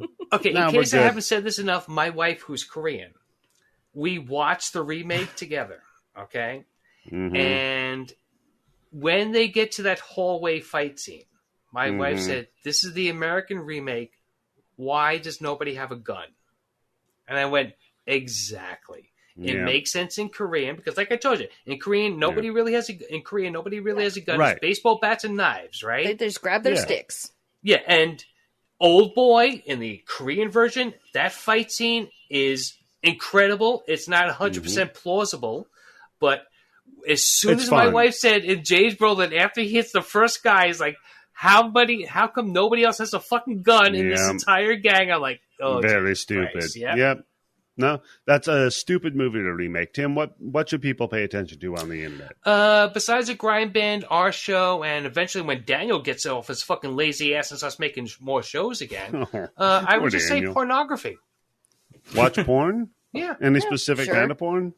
Look, whatever porn you're into, if you're into that stuck porn, if you're into that step porn, or just like regular boring porn that doesn't even have a fucking story anymore, come on. Yeah. What the fuck is that? Yeah, if it doesn't feel like you're getting one over on the woman, like they're stuck or they're a step sibling. You you're know what I want to blackmailing. see? All right. Here we go. I'm almost tempted to like go No. on Pornhub and type in the gay porn and see if there's any gay stuck porn. If that's a thing in the gay porn community. I'm sure it is, Tim. I don't I'm think sure, it is. I don't think it is. I bet you I'm there- I sure bet it's you it whatever isn't. everybody else is into. They've got their own fucking version of it, Tim, because Hi, people are horny. Queer person here. No, I have not seen any. Yeah, see, yeah, I think it's strictly. I think Okay. it was like something that Eddie said before. Is you have to not only do you Oh have to my have sex God. with a woman, you have to trick her. You have to get one over on her. Well, you're the So- one that said you need an Tim angle. has discovered the underlying misogyny of most porn. And, Candice, I'm old enough that it was okay back then. You needed an angle to get, pick up the chicks. Jesus Christ, It's Tim. just so You needed disturbing something. to Come me. on. That's so Is it- disturbing. All right, today it would be called like peacocking. You know how You needed terrible that something is? like to work your way into a conversation. Tim, that's when I'm saying that. I'm saying that's a terrible thing. Hey Eddie, during that, could you just have the Beyond music start increasing Yeah. in volume? Yeah, Over? La, la, we'll la, just la, play la, the la, Beyond la, la, music, la. and I think Fuck you, that Spotify. you should go to patreon.com/bloodybits if you want to hear more of Tim's opinions on pornography, as well as our bonus episodes, access to the blood bank with over 3,000 different pieces of media content that are much like the Beyond, and maybe even including it. We'll see, as well as television shows and Radio shows, Art Bell, yeah. radio shows, and I'm going to be Lights adding. Out.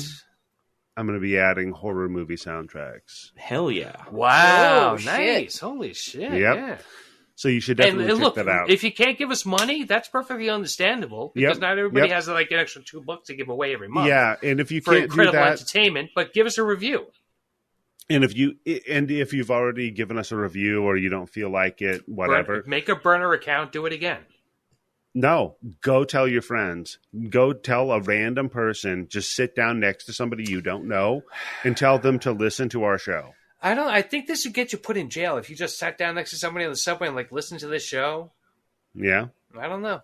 It's kind of Maybe. Worth a shot. I don't know. It got Nowadays, Candice you in gotta trouble have an with Especially that HR. Wild Beast episode. That's good shit's going to definitely get you put on a list.